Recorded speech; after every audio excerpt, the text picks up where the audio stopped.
இனிய வணக்கங்கள் அன்பு நண்பர்களே. மீண்டும் ஒரு புதிய நன்னாளில் உங்கள் அனைவரையும் சந்திப்பதில் பெருமகிழ்வு கொள்கின்றது சரித்திரம் படைப்போம் தளம். நமது தளத்தின் முதல் படிநிலையாக நேர்மறை சிந்தனைகளை நம்மிடையே விதைக்க வருகின்றார் அன்பு தோழர் கற்பகவள்ளி அவர்களை அன்புடன் வரவேற்போம். நன்றி. அனைவருக்கும் வணக்கம். இப்பிரபஞ்ச வெளியில் நீக்கமற நிறைந்திருக்கும் பரம்பொருளே, உம்மை வணங்குகின்றோம். உந்தன் அளப்பரிய அன்பால் எங்களுக்கு கிடைத்திட்ட பெற்றோர்கள், வழிகாட்டிகள், உற்றார் உறவினர்கள், நண்பர்கள் மற்றும் ஒவ்வொரு உயிருள்ள ஆன்மாக்கள் மற்றும் உயிரற்ற பொருட்களுக்காகவும் மனம் நிறைந்த நன்றி. உந்தன் அபரிமிதமான படைப்பால் இப்பூவுலகு உந்தன் எழில் நிறைந்த இயற்கையாலும் நிறை வளங்களாலும் நீடித்த நலங்களாலும் ஆகச்சிறந்த நேர்மறை எண்ணங்களாலும் இவ்வுன்னத உலகிலும் எங்கள் உயிர் துடிப்புள்ள உள்ளங்களிலும் நீக்கமற நிறைந்துள்ளது. உந்தன் அளப்பரிய அன்பினாலும் அருளினாலும் ஆசீராலும் நாங்கள் ஒவ்வொருவரும் உயர்ந்த உன்னதமான வாழ்வியல் பயணத்தை நிறைவுடனும் நிம்மதியுடனும் அன்றாடம் மேற்கொண்டு வருகின்றோம் ஆகச்சிறந்த வழிகளில். இதனால் நாங்கள் இச்சமூகத்தின் இன்றியமையாதவர்கள் என்பதையும் சீரிய வழியில் பயணிக்கும் அளவிற்கு ஆக்கப்பூர்வமான வழிகளில் எங்களை அன்றாடம் புதுப்பித்து வருகின்றோம். உந்தன் ஒப்பற்ற வழி நடத்துதலுடன் சிறு துளி பெருவெள்ளமாகும் என்பதைப் போல் நாங்களும் சிறுக சிறுக சாதனை துளிகளை கோர்த்து வருங்கால சரித்திரத்தை ஆக்கப்பூர்வமான முன்னெடுப்புகளால் அலங்கரிக்கும் வரம் தாரும். அனைவருக்கும் நன்றி, அனைத்திற்கும் நன்றி, ஆண்டவனுக்கும் நன்றி. நன்றிங்க அன்பு தோழர். நமது நிகழ்வின் அடுத்த படிநிலையாக நாம் ஒரு நிமிட தியானத்திற்குள் பயணிக்க இருக்கின்றோம். கண்களை மெலிதாக மூடிக்கொள்வோம், கரங்களை கோர்த்துக்கொள்வோம். இப்பிரபஞ்ச பெருவெளியில் உள்ள இறைமைக்கு மனதார நன்றி பகிர கிடைத்த மற்றும் ஒரு அற்புதமான நன்னாள் இது. இப்பொழுது நாம் உச்சரிக்க இருக்கும் ஒவ்வொரு வார்த்தைகளுடன் நன்றி உணர்வினையும் கலந்து இறைமைக்கு சமர்ப்பிப்போம் அன்பின் காணிக்கையாய். இன்றெடுத்து அன்றாடம் அமுதூட்டி அன்பாகவும் கருணையாகவும் மாறிப்போன அன்பு தாய்க்கு மனம் நிறைந்த நன்றி. ஒவ்வொரு நாளையும் ஒவ்வொரு பொழுதையும் தமது உழைப்பாலும் தியாகத்தாலும் குடும்பத்தை நிறைத்து அறிவாகவும் ஆற்றலாகவும் மாறிப்போன அன்பு தந்தைக்கு மனம் நிறைந்த நன்றி. பரிசுத்தமான இயற்கையை பரிசளித்து சென்ற நம் முன்னோர்கள் ஒவ்வொருவருக்கும் மனம் நிறைந்த நன்றி. கற்பித்தல் என்னும் இனிய அனுபவம் வாயிலாக ஒவ்வொரு நாளையும் ஒவ்வொரு பொழுதையும் நிறைக்கும் ஆசிரிய பெருந்தகைகள் ஒவ்வொருவருக்கும் அகம் நிறைந்த நன்றி. இப்பிரபஞ்ச பூ உலகினுள் பயணித்துக் கொண்டிருக்கும் பயணிக்க இருக்கின்ற ஒவ்வொரு உயிருள்ள ஆன்மாக்களுக்கும் மனம் நிறைந்த நன்றி. உயிரற்ற பொருட்களாய் வாழ்வின் உடன் வழித்துணையாய் வாழ்வின் பாதையை என்றென்றும் நிறைக்கும் உயிரற்ற பொருட்களுக்கும் மனம் நிறைந்த நன்றி. இப்பிரபஞ்ச பூ உலகினை தமது பேரன்பாலும் பேரருளாலும் பேராசிராலும் ஆண்டு அரவணைத்து காத்து வரும் அந்த ஆண்டவனுக்கும் நன்றி. இப்பொழுது நமது சுவாசத்தின் ஓசையில் அது பயணிக்கும் பாதைகளில் நாமும் ஒரு நிமிடம் இணைந்து பயணிப்போம். நம் மூச்சின் சுவாசத்தினை சீர்மைப்படுத்தியவர்களாய்.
இப்பிரபஞ்ச பெருவெளியில் நீக்கமற நிறைந்திருக்கும் முடிவில்லா பரம்பொருளின் அன்போடும் அருளோடும் ஆசிரோடும் எங்கள் வாழ்வியல் சூழல் அன்றாடம் அர்த்தமுள்ள வகையில் சீருடனும் செம்மையுடனும் பண்பட்டு வருகின்றது.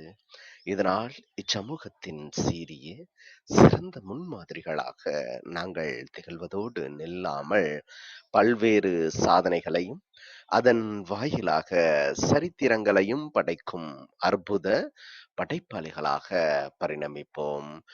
இறைமைக்கு நன்றி.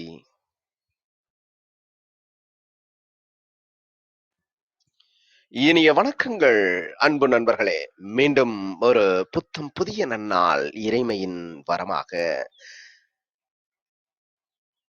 இந்த நாள் உங்களுக்கு ஆக சிறந்த நன்னாளாக அமைந்திடவும், நீங்கள் அடியெடுத்து வைக்கும் ஒவ்வொரு முயற்சிகளும் உங்களுக்கு ஆக சிறந்த வெற்றிகளை பரிசளிக்கவும் அன்பின் வாழ்த்துக்களை பகிர்ந்து கொள்வதில் பெருமகிழ்வு கொள்கின்றோம் நாங்கள். அன்பிற்கினிய நண்பர்களே, இந்த வாரம் முழுக்க நன்றி என்ற ஒரு அற்புதமான தொகுப்பின் கீழ் நமது சிந்தனைகளை செழுமைப்படுத்தி வருகின்றோம். பகைவர்க்கும் அருள்வாய் மனமே என்று நமது தமிழ் கூறும் நல்லுலகு எப்பொழுதும் பறைசாற்றுகின்றது. நன்றி என்பது நமக்கானது மட்டுமல்ல, அல்லது நமக்கு பிடித்தமானவர்களுக்கு மட்டுமல்ல, நம்மை வெறுக்கின்றவர்களையும், நம்மை அவமதிக்கின்றவர்களையும், நம்மை தூற்றி பேசுபவர்களையும், நம்மை எந்த ஒரு சூழலிலும் ஒரு கடுமையான சவால்களுக்கு உட்படுத்துகிறவர்களுக்கும் மனதார நாம் நன்றி பகிர வேண்டும் என்பதை இந்த தமிழ் கூறும் நல்லுலகு எப்பொழுதும் பறைசாற்றி வருகின்றது. அதை தமது வாழ்வியல் கோட்பாடாக எடுத்து சென்று வாழ்வதில் வல்லவராக இருப்பவர் இன்றைய நமது சிறப்பு பேச்சாளர் அவர்கள். வசந்த மனோகரி, உயிரச்சம், எப்போதாகிலும் அறம் என்ற சிறுகதை தொகுப்புகளின் ஆசிரியர். சமரம் என்ற மொழிபெயர்ப்பு நாவலை மலையாளத்திலிருந்து தமிழிற்கு எடுத்து வந்த ஒரு அற்புதமான படைப்பாளர். வாசிப்பு ஒரு மனிதனை எந்த அளவிற்கு மென்மைப்படுத்தும், மேன்மைப்படுத்தும் என்பதற்கு வாழும் உதாரணமாக இருக்கக்கூடியவர் நமது இன்றைய சிறப்பு பேச்சாளர் அவர்கள். தி. ஜானகிராமன் அவர்களுடைய தீவிர பக்தனாய் வளவரக்கூடிய ஒரு அன்புள்ளம் நிறைந்தவர்.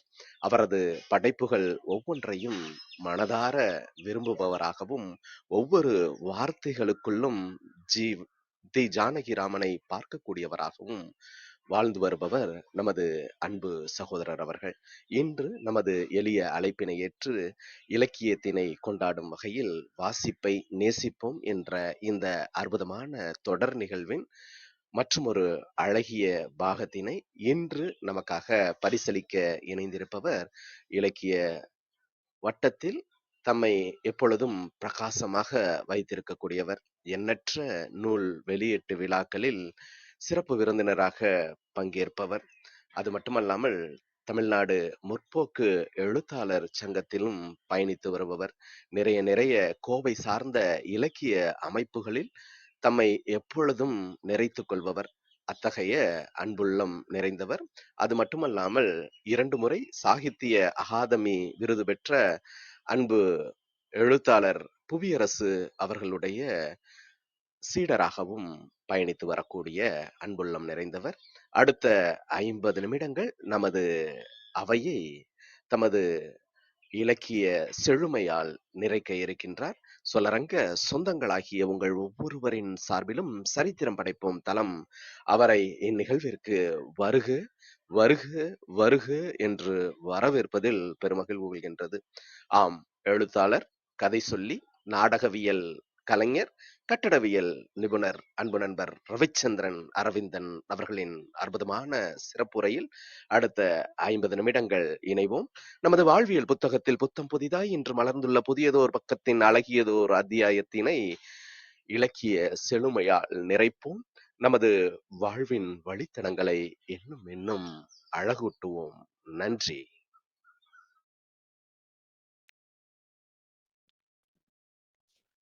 அனைவருக்கும் அன்பு வணக்கம். 400 நிகழ்வுகளுக்கும் மேலாக சிறப்பாகவும் வெற்றிகரமாகவும் தொய்வின்றி தொடர்ந்து இந்த நிகழ்வுகளை மிகச்சிறப்பாக ஏற்பாடு செய்து இத்தனை ஆளுமைகளை வரவழைத்து எந்த ஒரு பலனும் கருதாமல், எந்த ஒரு எதிர்பார்ப்பும் இல்லாமல் இத்தனை நேயர்களை ஒருங்கிணைத்து அருமையானதொரு சமூக பணியை ஆற்றிக் கொண்டிருக்கிற சரித்திரம் படைப்போம் குழுவிற்கு என்னுடைய நன்றிகளும் வணக்கங்களும். இந்த நற்பணிக்காக ஓய்வின்றி உழைத்து வருகின்ற அன்பு நண்பர் ஆரோக்கியம் ரெட்டோவுக்கும், அவருக்கு இணையாக தோள் கொடுத்து தங்களது உழைப்பை நல்கி வரும் அன்பு தோழி கற்பகவல்லி, ரேவதி சிவசங்கரன் மற்றும் வேல்ராஜ் ஆகியோருக்கும் என்னுடைய நன்றிகளும் வணக்கங்களும். இன்றைய நிகழ்ச்சியில் வாசிப்பை நேசிப்போம் என்கிற தலைப்பில் உரையாற்ற என்னை அழைத்தமைக்கு சரித்திரம் படைப்போம் குழுவிற்கு முதற்கண் என்னுடைய நெஞ்சார்ந்த நன்றிகளையும் வணக்கத்தையும் தெரிவித்துக் கொண்டு என்னுடைய உரையை துவங்குகிறேன். உலகில் எல்லா உயிரினங்களும் சுவாசிக்கின்றன, ஏன் தாவரங்கள் கூட சுவாசிக்கின்றன என்று சொல்கிறது அறிவியல். அப்படியாக தான் உயிர் வாழ சுவாசிக்கின்ற மனிதன் மட்டுமே சுவாசிப்பதோடு சேர்த்து வாசிக்கவும் செய்கிறான். இதில் என்ன விந்தை என்று நீங்கள் எண்ணலாம். சுவாசித்தால் உயிர் வாழலாம், ஆனால் மனித குலத்திற்கு மட்டும்தான் வாசிப்பது என்கிற ஒரு வாய்ப்பு வரமாக அமைந்திருக்கிறது. சுயமாக சிந்தித்தல், சிந்தனைகளை பதிவு செய்தல், அவற்றை இலக்கியமாக, கலையாக, அரசியலாக, அறிவியலாக, ஆன்மீக அனுபவமாக, இப்படி பல்வேறு எண்ணங்களை, சிந்தனைகளை பல்வேறு தளங்களில், வடிவுகளில், எழுத்துருவில், புத்தகங்களாக உருவாக்கக்கூடிய ஒரு ஆற்றல் மனித குலத்துக்கு மட்டும்தானே இருக்கிறது. அவற்றை, அந்த பதிவுகளை காலம் காலமாக பாதுகாத்து கல்வெட்டுக்களாக, ஓலைச்சுவடிகளாக, செப்பு பட்டயங்களாக, புத்தகங்களாக உருவாக்கி காலம் காலமாக பாதுகாத்து தலைமுறை தலைமுறைகளாக நமக்கு கையளித்து சென்ற நமது முன்னோர்களுக்கு இந்த நேரத்தில் நன்றி சொல்லும் நல்ல வாய்ப்பினை நான் பயன்படுத்திக் கொள்கிறேன். இந்த பொக்கிஷங்களை எல்லாம் பாதுகாத்து அவற்றை வாசித்து மறுபதிப்பு செய்து வைத்து கொண்டு தொடர்ந்து வரக்கூடிய சந்ததிகளுக்கும் அவற்றை கடத்துவது நமது முக்கியமான கடமையாகும். அதற்கான வாய்ப்பாகத்தான் நமக்கு நல்ல பல புத்தகங்களும் இலக்கியங்களும் இதர படைப்புகளும் இன்றைக்கு நவீன உத்திகளில் பல்வேறு ஊடகங்கள் வாயிலாக அல்லது இணையத்தின் வாயிலாக பல பதிவுகள், வசதிகள் இங்கு ஏற்பட்டுள்ளன. அப்படிப்பட்ட அந்த பொக்கிஷங்களை, பாதுகாக்கப்பட்ட ஆவணங்களை, இலக்கியங்களை, கலைப்பதிவுகளை, வாழ்க்கை தத்துவங்களை, ஆன்மீகத்தை, அரசியலை என எல்லாவற்றையும் தேடி தேடி வாசித்து நம்முடைய அறிவை வளர்த்துக் கொள்வதோடு வாழ்க்கையை மேம்படுத்தும் வழிகளை அறிந்து கொள்வோம். அன்றாட வாழ்க்கையில் ஏற்படும் அக புற சிக்கல்களை அடையாளம் கண்டு அதிலிருந்து விடுபடவும், அதற்கான வழிமுறைகளை தெரிந்து கொள்வதோடு இன்னும் புதிய புதிய சிந்தனைகளை ஏற்றுக்கொள்வதற்கும் அருமையான ஒரு வாய்ப்பாக மிகச் சிறப்பான வழி வாசிப்பதுதான். மகிழ்ச்சியாக, நிம்மதியாக, சிறப்பான ஒரு வாழ்க்கையை அமைத்துக் கொள்ள வாசிப்பு என்பதே மிகப்பெரிய வரம். சாதாரணமாக நாம் எல்லோருக்குமே அனுபவங்கள் தான் மிகப்பெரிய ஆசான். சரி, அதை யாருமே மறுக்க முடியாது. அப்படி இருக்க அந்த அனுபவங்களை பெற நாம் என்ன செய்ய வேண்டும்? நிறைய நிறைய மனிதர்களை சந்திக்க வேண்டும், நிறைய பயணம் செய்ய வேண்டும், நிறைய மனிதர்களோடு ஊடாடி உரையாடி அவர்களோடு உறவாக நட்பாக பழக வேண்டும். ஆனால் நம்முடைய அன்றாட வாழ்க்கை தேவைகளை பூர்த்தி செய்ய, அதற்கான உழைப்பை கொடுக்க, அதற்கான முயற்சிகளில் நம்மை ஈடுபடுத்திக் கொள்ள என பல்வேறு கடமைகளின் சிக்கல்களின் பொறுப்புகளோடு அலைகின்ற நமக்கு, இத்தனை பணிச்சுமைகள் இருக்கின்ற நமக்கு, ஒரு பரபரப்பான சூழலில் நிறைய நிறைய பயணம் செய்ய, புதிய மனிதர்களை சந்திக்க, புதிய புதிய செய்திகளை அறிந்து கொள்வதற்கு ஏது நேரம்? அறிஞர் பெருமக்களின் அனுபவங்களை பெற்றுக்கொள்வது, ஞானிகளின் வழிகாட்டுதலை ஏற்றுக்கொள்வது என்பதெல்லாம் எவ்வளவு தூரம் சாத்தியம்? நமக்கு அதற்கு ஏது நேரம்? ஒரு நாளில் 24 மணி நேரம் தானே இருக்கிறது. அதற்குள்ளாக இந்த தேடலில் இறங்குவதா? அதற்காகத்தானே இருந்த இடத்தில் இருந்தபடியே நல்ல நல்ல புத்தகங்களை தேடி தேடி வாசிப்பதன் மூலமாக இத்தனை அனுபவங்களையும், அறிவையும், ஞானத்தையும் நாம் கைவர பெற முடியும் என்பதை எனது அனுபவத்தின் மூலம் உணர்ந்து உங்களுக்கு சொல்லுகிறேன். உதாரணமாக, தினசரி காலை 6 மணிக்கு நம்முடைய சரித்திரம் படைப்போம் குழுவின் சொல்லரங்க நிகழ்வு நடைபெறுகிறது. நல்ல பல அருமையான ஆளுமைகளை அழைத்து வந்து அவர்களது அற்புதமான கருத்துக்களை பதிவு செய்து ஏராளமான நேயர்களை இங்கு இணைத்து வருகிறார்கள். ஆனால் ஒவ்வொரு நாளும் காலை 6 மணிக்கு நாம் நம்முடைய மற்ற வேலைகளை எல்லாம் தவிர்த்துவிட்டு இங்கு கூடுவது என்பது பல நாட்களில் ஒரு சவாலாகவே இருக்கிறது. இருந்தாலும் நாம் அதை செய்கிறோமே. ஏன்? ஏனென்றால் அதன் பயனை நாம் மனதார ஏற்றுக்கொண்டுள்ளோம். இந்த உரைகள், இந்த உரையாடல்கள், இந்த செய்திகள் எல்லாம் புத்தகமாக இருந்தால் இன்னும் காலம் காலத்திற்கு இவற்றை நாம் எடுத்துக்கொண்டு செல்ல முடியும். அப்படி புத்தகமாக வரும்பொழுது ஏராளமான மனிதர்கள் அவர்கள் விருப்பப்பட்ட நேரத்தில் அவர்களுக்கு வாய்ப்பான சமயத்தில் வாசிக்க முடியும். அதை ரசிக்கலாம், வாழ்க்கையில் பயன்படுத்திக் கொள்ளலாம். இன்றைக்கு கல்வி என்பதுதான் வாழ்க்கையின் முதல் முக்கியமான ஒரு தேவையாக நம்முடைய சமூகம் ஏற்றுக்கொண்டுள்ளது. ஒரு காலத்தில் ஒரு பாதுகாப்பான, குறிப்பாக பொருளாதார அடிப்படையில் பார்த்தீர்களானால் வசதியாக ஒரு வாழ்க்கை என்று நினைத்தோமானால் பாரம்பரியமாக வசதி பெற்ற பெரும் பணக்காரர்கள் மட்டுமே அப்படி ஒரு நிலைக்கு ஆசைப்பட முடியும். ஆனால் இன்றைக்கு எளிய குடும்பத்தில் பிறந்தவர்கள், ஒடுக்கப்பட்ட சமூகத்தில் தோன்றியவர்கள், சமூகத்தின் அடிமட்டத்தில் இருக்கின்ற பிள்ளைகள் கூட அரசின் உதவியால், நல்ல எண்ணம் கொண்ட ஆண்டோர்களின் வழிகாட்டுதலால், பெற்றோர்களின் கடினமான முயற்சியின் காரணமாக சிறப்பான கல்வி கற்று நல்ல பணிகள் பெற்று பொருளாதார ரீதியாக பாதுகாப்பான ஒரு வாழ்க்கையை பெற்று நிம்மதியாக, மகிழ்ச்சியாக, சிறப்பாக வாழ்கிறார்கள். இதன் காரணம் என்ன? அதன் அடிப்படை காரணம் என்ன? கல்விதானே. இந்த கல்வி எப்படி உலகளாவிய அளவில் இன்றைக்கு மேம்பட்டு சிறப்பு பெற்று வானளவு வளம் பெற்று கோடிக்கணக்கான பிள்ளைகளுக்கு அறிவியலை, தொழில்நுட்பத்தை கற்றுக் கொடுக்கிறது. இப்படி கல்வியில் ஏராளமான புத்தகங்கள், ஆவணங்கள், தகவல்கள், விளக்கங்கள் இவற்றையெல்லாம் புதிதாக படைத்து கல்வி திட்டங்களை வகுத்து அதன் மூலம் வாசிக்கின்ற அதற்கான முயற்சிகளை செய்கின்ற, கற்று தேறுகின்ற பிள்ளைகள் அவர்கள் மட்டும்தான் கல்வியில் மேம்பட்டு இன்றைக்கு உலகளாவிய சாதனையாளர்களாக, ஆளுமைகளாக திகழ்கிறார்கள். ஆகவே வாசிப்பு என்பது வாழ்க்கை தரத்தை மேம்படுத்திக் கொள்ளவும், நம்முடைய உள்ளுணர்வின் உண்மையான மகிழ்ச்சியை கண்டடையவும், தனிப்பட்ட முறையில் நம்முடைய கற்பனைகள், ரசனைகள் இவற்றை செம்மைப்படுத்திக் கொள்ளவும், வாழ்க்கையின் எல்லா சிக்கல்களையும் சரி செய்ய வல்லமை பெறவும், நமக்கான தீர்வுகளை நாமே கண்டடையவும் துணை புரிகிறது. மற்றவர்களின் வாழ்க்கையிலிருந்து பல்வேறு அனுபவங்களை பெறவும், அவர்களின் அனுபவங்களில் இருந்து உருவாக்கப்பட்ட புத்தகங்கள் வாயிலாக வாசித்து நம்முடைய வாழ்க்கையை செழுமைப்படுத்தி, செம்மைப்படுத்தி இந்த வாழ்க்கையை ஒரு வரம்பெற்ற வாழ்க்கையாக மாற்றிக்கொள்ளவும் வாசிப்பு மட்டும்தான் துணை புரிய முடியும். நல்ல நண்பனாக, நல்ல ஆசானாக, நல்ல வெளிச்சமாக, நல்ல ஒரு தோழனாக ஒரு புத்தகம் ஒவ்வொரு வாசகனுக்கும் எப்போதும் வாழ்க்கையின் இறுதி நிமிடம் வரை நம்மோடு துணை வரும். விடுதலை போரில் தன்னை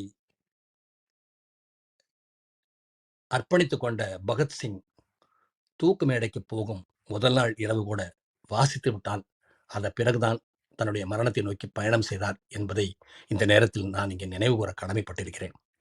ஆகவே இப்படியாக இந்த மண்ணில் வாழ்கின்ற எத்தனையோ உயிரினங்களில் மனித குலம் மட்டுமே சுயமாக சிந்தித்து அறிவாற்றல் பெற்று அனைத்து உயிரினங்களையும் தன்னுடைய ஆளுகைக்கு கீழ் கொண்டு வந்து இயற்கையின் பல அற்புதங்களை, ரகசியங்களை கற்றுத் தேர்ந்து ஒரு சிறப்பான, உன்னதமான, நவீனமான உலகை படைத்து அதில் கோடிக்கணக்கான மக்களுக்கு நல்லதொரு வாழ்க்கையை அமைத்துக் கொடுக்க பல்வேறு ஞானங்கள், அறிவு, அதற்கான அனுபவங்களை கற்றுத்தேர வாசிப்பென்பதுதான் அடிப்படையான வழி. ஆகவே இந்த பூவுலகில் மனித குலத்திற்கு மட்டுமே கிடைத்திருக்கின்ற ஒரு அற்புதமான, அருமையான ஒரு வசதியை, வாசிப்பு என்கிற அந்த வரத்தை நல்ல முறையில் நாம் பழக்கத்திற்கு கொண்டு வந்து அதை ஒவ்வொரு நாளும் வாழ்க்கையின் ஒரு அங்கமாக மாற்றிக்கொண்டு நல்ல புத்தகங்களை வாசிப்போம், அந்த பழக்கத்தை நேசிப்போம் என்று சொல்லி நிகழ்ச்சியை தொடர்கிறேன். இன்றைக்கு இந்த நிகழ்ச்சியில் 2 சிறுகதைகளை வாசிக்கலாம் என்று இருக்கிறேன். ஒன்று, எழுத்தாளர் பெருமாள் முருகன் அவர்கள் எழுதின மாப்பு கொடுக்கணும் சாமி என்கிற ஒரு கதையும், இன்னொரு சிறுகதை என்னுடைய சிறுகதையான ஆளற்ற அரங்கங்களினால் காணாமல் போனவர்கள் என்கிற கதையும் வாசிக்க இருக்கிறேன். முதலில் பெருமாள் முருகன் அவர்களின் மாப்பு கொடுக்கணும் சாமி.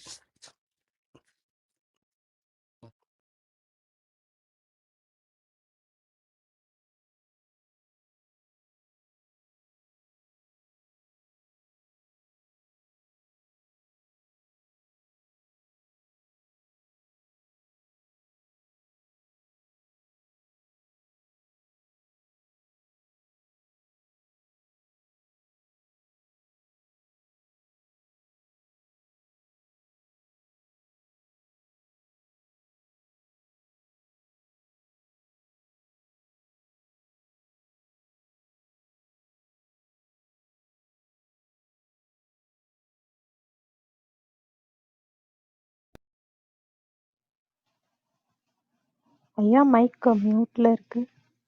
ஐயோ, சாரி சாரி. நன்றிமா. மாப்பு கொடுக்கணும் சாமி. ஊர் முழுக்க சாக்குருவியின் ஓலம். ஒரு மாதத்திற்குள் இது 6வது சாவு. பெரிய காட்டு சொங்கா கவுண்டர் கட்டுத்தாரையில் தொடங்கிய ஒவ்வொன்றாக பரவி மணக்காட்டு ராமசாமி கவுண்டர் காடு வரை வந்துவிட்டது. அரக்கத்தவளையின் தாவல் போல சாக்காடு. ராமசாமி கவுண்டர் பெண்டாட்டி பாவாய் வைத்த ஒப்பாரி இருளை கிழித்து கொண்டு போயிற்று. துக்கம் ஒவ்வொரு வீட்டு வாசல் கதவின் முன்னும் நாயாய் முடங்கி படுத்து கொண்டு ஊளையிட்டது. சாக்காட்டின் அடுத்த தாவல் நம் வீட்டுக்குள்ளாக இருக்குமோ என்னும் கலக்கம் எல்லாரிடத்திலும் இருந்தது. பொழுது சாய்ந்த வேளையில் நடந்ததால் ஒரு எட்டில் போய் விசாரித்து விட்டு வரலாம் என்று அந்த முன்னிரவிலேயே கையில் லாந்தரை எடுத்துக்கொண்டு போனார்கள். பாவாயின் விரிந்த தலையும் அழுத கண்களும் அரற்றும் வாயும் யாரையும் கலங்கச் செய்துவிடும். இடையிடையே மாரில் படார் படார் என்று அடித்துக்கொண்டு கீழே புரண்டு கதறினாள். கன்று ஈனி 1 மாதம்தான் இருக்கும். காளைக்கன்று என்பதால் வயிறு முட்ட பால் குடிக்க விட்டு வளர்த்தார்கள். வேலைக்கு தோதாக இந்த கன்றை வளர்த்துக் கொள்ள வேண்டும். சுழி சுத்தம். இன்னும் தலைகுனிந்து ஒரு புல்லை கடித்து பார்க்கவில்லை கன்று.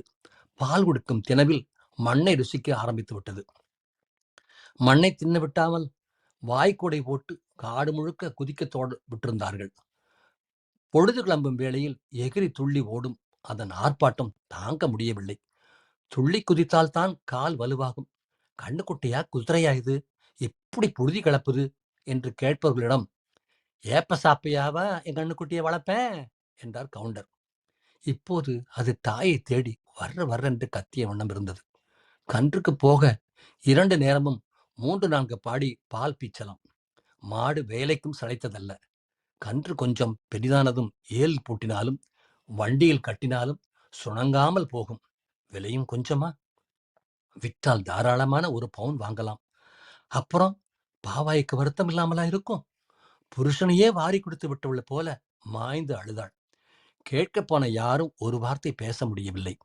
தொடங்குவதற்குள் அவளுக்கு கண்ணீர் முட்டி கொண்டு வந்தது. வீட்டு வாசலில் கட்டில்களிலும் ஆங்காங்கே ஓரம்பரம் போட்டிருந்த கற்களிலும் உட்கார்ந்திருந்த ஆம்பளைகளை பார்க்க இழவு வீட்டின் சாயல் முழுதாக தெரிந்தது. சுடரை இறக்கிவிட்டு வைத்திருந்த அந்த 10-15 லாந்தர்கள் மின்மினிகளாய் ஒளிர்ந்தன. யாருக்கும் என்ன செய்வதென்று தெரியவில்லை. ஊருக்கு ஏதோ சாபம் என்றார்கள். 1 மாதத்திற்கு முன் ஊருக்குள் வந்து போன குடுகுடுப்பைக்காரனின் ஏவலாக இருக்கும் என்று சொன்னார்கள். சுடுகாட்டுக்கு போய்விட்டு நடுச்சாமத்தில் வந்து வீடுகளுக்கு குறி சொன்ன அவன் மறுநாள் பகலில் வந்து சில வீடுகளில் பரிகாரம் செய்ய வேண்டும் என்று சொன்னான். கையில் காசில்லாத காணல் காலம் என்பதால் யாரும் அவ்வளவாக ஆர்வம் காட்டவில்லை. அதனால் அவன் ஏதும் செய்திருக்கக்கூடும். தை மாசியில் அவன் வந்திருந்தால் தவச மூட்டையை வண்டி வைத்துத்தான் கொண்டு போக வேண்டியிருந்திருக்கும். வெறுங்கையோடு திரும்பும் அவமானத்தில் எதை இங்கே விட்டுவிட்டு போனானோ. மாடுகளுக்கு என்ன பிரச்சனை என்றாலும் கைவிசம் வைத்தியம் வைத்திருக்கும் பன்னாட்டு பட்டராலேயே இதை கண்டுபிடிக்க முடியவில்லை. அவர் தன்னிடமிருந்த வாகடச் சுவடிகளை இரவு முழுக்க உட்கார்ந்து மண்விளக்கு வெளிச்சத்தில் கண்ணில் விளக்கெண்ணை விட்டு கொண்டு படித்து பார்த்து விட்டார். அவருக்கு தெரிந்தவர்களிடம் போய் விசாரித்து பார்த்தார். சுவடி இருந்த வீடுகளில் அதை படிப்பதற்காகவே இரவு தங்கல் போட்டார். அகல் வெளிச்சத்தில் சுவடியை பிரித்தால் தான் அதில் சொல்லியிருக்கும் விஷயங்கள் பலிக்கும் என்பதால் அந்த முறை மாறாமல் எழுத்தெண்ணி வரி வரியாக படித்தார். இப்படிப்பட்ட நோய் என்று எதுவும் இல்லை. இதுகாலம் வரை வராத புது நோய் ஒன்றும் உண்டா? 1000 வருஷம் வாழ்ந்து பார்த்தவர்களுக்கு தெரியாததா என்ன? எல்லாவற்றையும் கண்டுபிடித்து முன்பே சொல்லி வைத்திருக்கிறார்கள். அந்த குறிப்புகளை புரிந்து கொண்டால் போதும் என்பார். அவரே கைவிரித்த பின் காரணத்தை எங்கே போய் தேடுவது? தெய்வ குற்றம் தவிர வேறென்ன இருக்க முடியும்? எந்த காலத்திலும் காணாத கண்காட்சியாக இப்படி நடக்கிறது. சொங்கா கவுண்டர் விட்டு மாட்டில் சாயங்காலம் பால் பீச்சு கொண்டிருந்த போது அதன் பின்னங்கால் தொடைகள் இரண்டும் விடவிடவென்று நடுங்கின. மாடுதான் ஏதோ திருகல் செய்கிறது என்று நினைத்து அவர் அதட்டினார். ஈத்து மாட்டுக்கு இன்னுமா மடிக்கூச்சம்? ஆனால் கால்கள் நடுங்க நடுங்க அதன் வாயில் நுரை தள்ளியது. 5 நிமிட நேரமாயிருக்கும். என்ன ஏதென்று நிதானிப்பதற்குள் மா என்று பரிதாபமான ஒரே கத்தலிட்டு கீழே படார் என்று சாய்ந்தது. உடனே கண்கள் நிலைகுட்டு விட்டன. பெரிய உருவம் கீழே விழுந்த அதிர்வில் உடல் கொஞ்ச நேரம் அசைந்து கொண்டிருந்ததே தவிர உயிர் முதலிலேயே பிரிந்து விட்டது. மாட்டுக்கு நோய் பீடித்து 1-2 நாட்கள் பண்டிதம் பார்த்து சலித்து கைவிட்டு போயிருந்தால் ஆசுவாசமாக இருந்திருக்கும். நின்ற நிலையில் துள்ள துடிக்க விழுந்து மாய்ந்ததை தாங்கிக் கொள்ள இயலவில்லை. சக்கிலியருக்கு சொல்லிவிட்டதும் அவர்கள் கூட்டமாக வந்து வண்டியில் தூக்கி போட்டு கொண்டு போனார்கள். வடக்கயிற்றை மாட்டின் உடல் முழுக்க வரிந்து கட்டித்தான் வண்டியில் ஏற்ற வேண்டியிருந்தது. வண்டியே பெரும்பாரம் ஏற்றியது போல நிறைந்திருந்தது. விட்டிருந்தால் காட்டுக்குள்ளேயே ஒரு பக்கம் போட்டு அறுத்து தோலிருத்து கரிக்கூரோடு போயிருப்பார்கள்.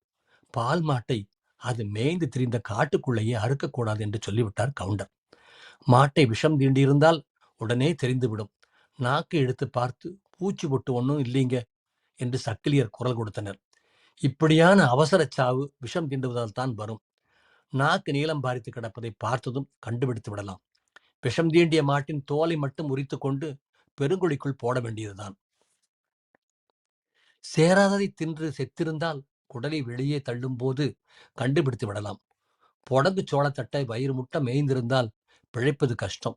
காடு முழுக்க வெயில் அலையோடி கிடக்கும் வேளையில் பொடங்கு சோளத்தட்டுக்கு எங்கே போவது? கயிற்றை அவிழ்த்து இழுத்தால்தான் கட்டுத்தரை விட்டு நகரும் மாடு. சிறு பூண்டில் கயிற்றை சிக்க வைத்து விட்டாலும் அப்படியே நிற்கும். அது எந்த ஊருக்கு போய் மேய்ந்து விட்டு வந்திருக்கும்? மாட்டுக்கு எந்த நோயும் அந்த மாதிரி தெரியவில்லை. அதன் ஈரல் தளதளவென்று இருந்தது. அடுத்த நாள் காலையில் சக்கிலியர் வந்து ஒண்ணுமே கண்டுபிடிக்க முடியலைங்க சாமி என்று சொன்னபோது துக்கம் அதிகமாயிற்று. ஆத்து கருப்பு அடித்திருக்கும் என சமாதானம் செய்து கொண்டு அதை மறப்பதற்கு முன் அடுத்தது நடந்தது. வடமாங்காட்டு சின்ன கவுண்டர் மாடு. அதுவும் அதே மாதிரிதான். சொம்மாங்காடு, ஒடக்காடு, சாய்புகாடு என்று தாவி இப்போது மணக்காட்டில் வந்து நிற்கிறது. எப்போதும் போல நன்றாக இருக்கும் மாடு திடுமென பின்னங்கால்கள் நடுங்க வாயில் நுரைத்து ஒரே கேவலோடு படாரென்று விழுந்து செத்து போகும். வாரத்திற்கு 2 மாடுகள் இப்படி போனால் ஊரில் மாடு வைத்து பண்ணையம் செய்ய முடியுமா? பால் மாடுகளுக்குத்தான் இப்படி நேர்கிறது என்றதும் சிலர் உடனே சந்தைக்கு கொண்டு போய் விற்றார்கள். தொடர்ந்து மாடுகள் இறப்பது சுற்று வட்டாரம் எல்லாம் பரவியதால் அடிமாட்டு விலைக்குத்தான் கேட்டார்கள். நூதனமான நோய் ஏதாவது பீடித்திருந்து அந்த மாட்டை வாங்கி கொண்டு போய் நோய் மற்றவர்களுக்கும் பரவிவிட்டால் என்ன செய்வது என்னும் பயம் எல்லாருக்கும் இருந்தது. ஊருக்கே சாந்தி செய்யவும் நேர்த்தி கடன்கள் நிறைவேற்றவும் பொது பணத்திலிருந்து செலவு செய்வதும் சாவு நின்றபாடில்லை. இதற்கு மேலும் செய்ய ஏதுமில்லை. கோயில் திருவிழா இந்த வருஷத்திலிருந்து கொண்டாடலாம் என வேறுபாடுகளை எல்லாம் மறந்து முடிவு செய்தார்கள். மாடு செத்த வீட்டின் முன்னால் போய் துக்கம் கேட்டு உட்கார்ந்திருப்பதை தவிர ஒன்றும் செய்ய முடியவில்லை. மாட்டுக்கு நோய் வருவதை முன்கூட்டியே அறிய முடிந்தால் ஏதாவது செய்யலாம். ஒரு அறிகுறியும் இல்லை. வந்த நிமிஷமே வாரி கொண்டு போகும் நோய்க்கு எந்த பண்டிதத்தை தான் பார்ப்பது?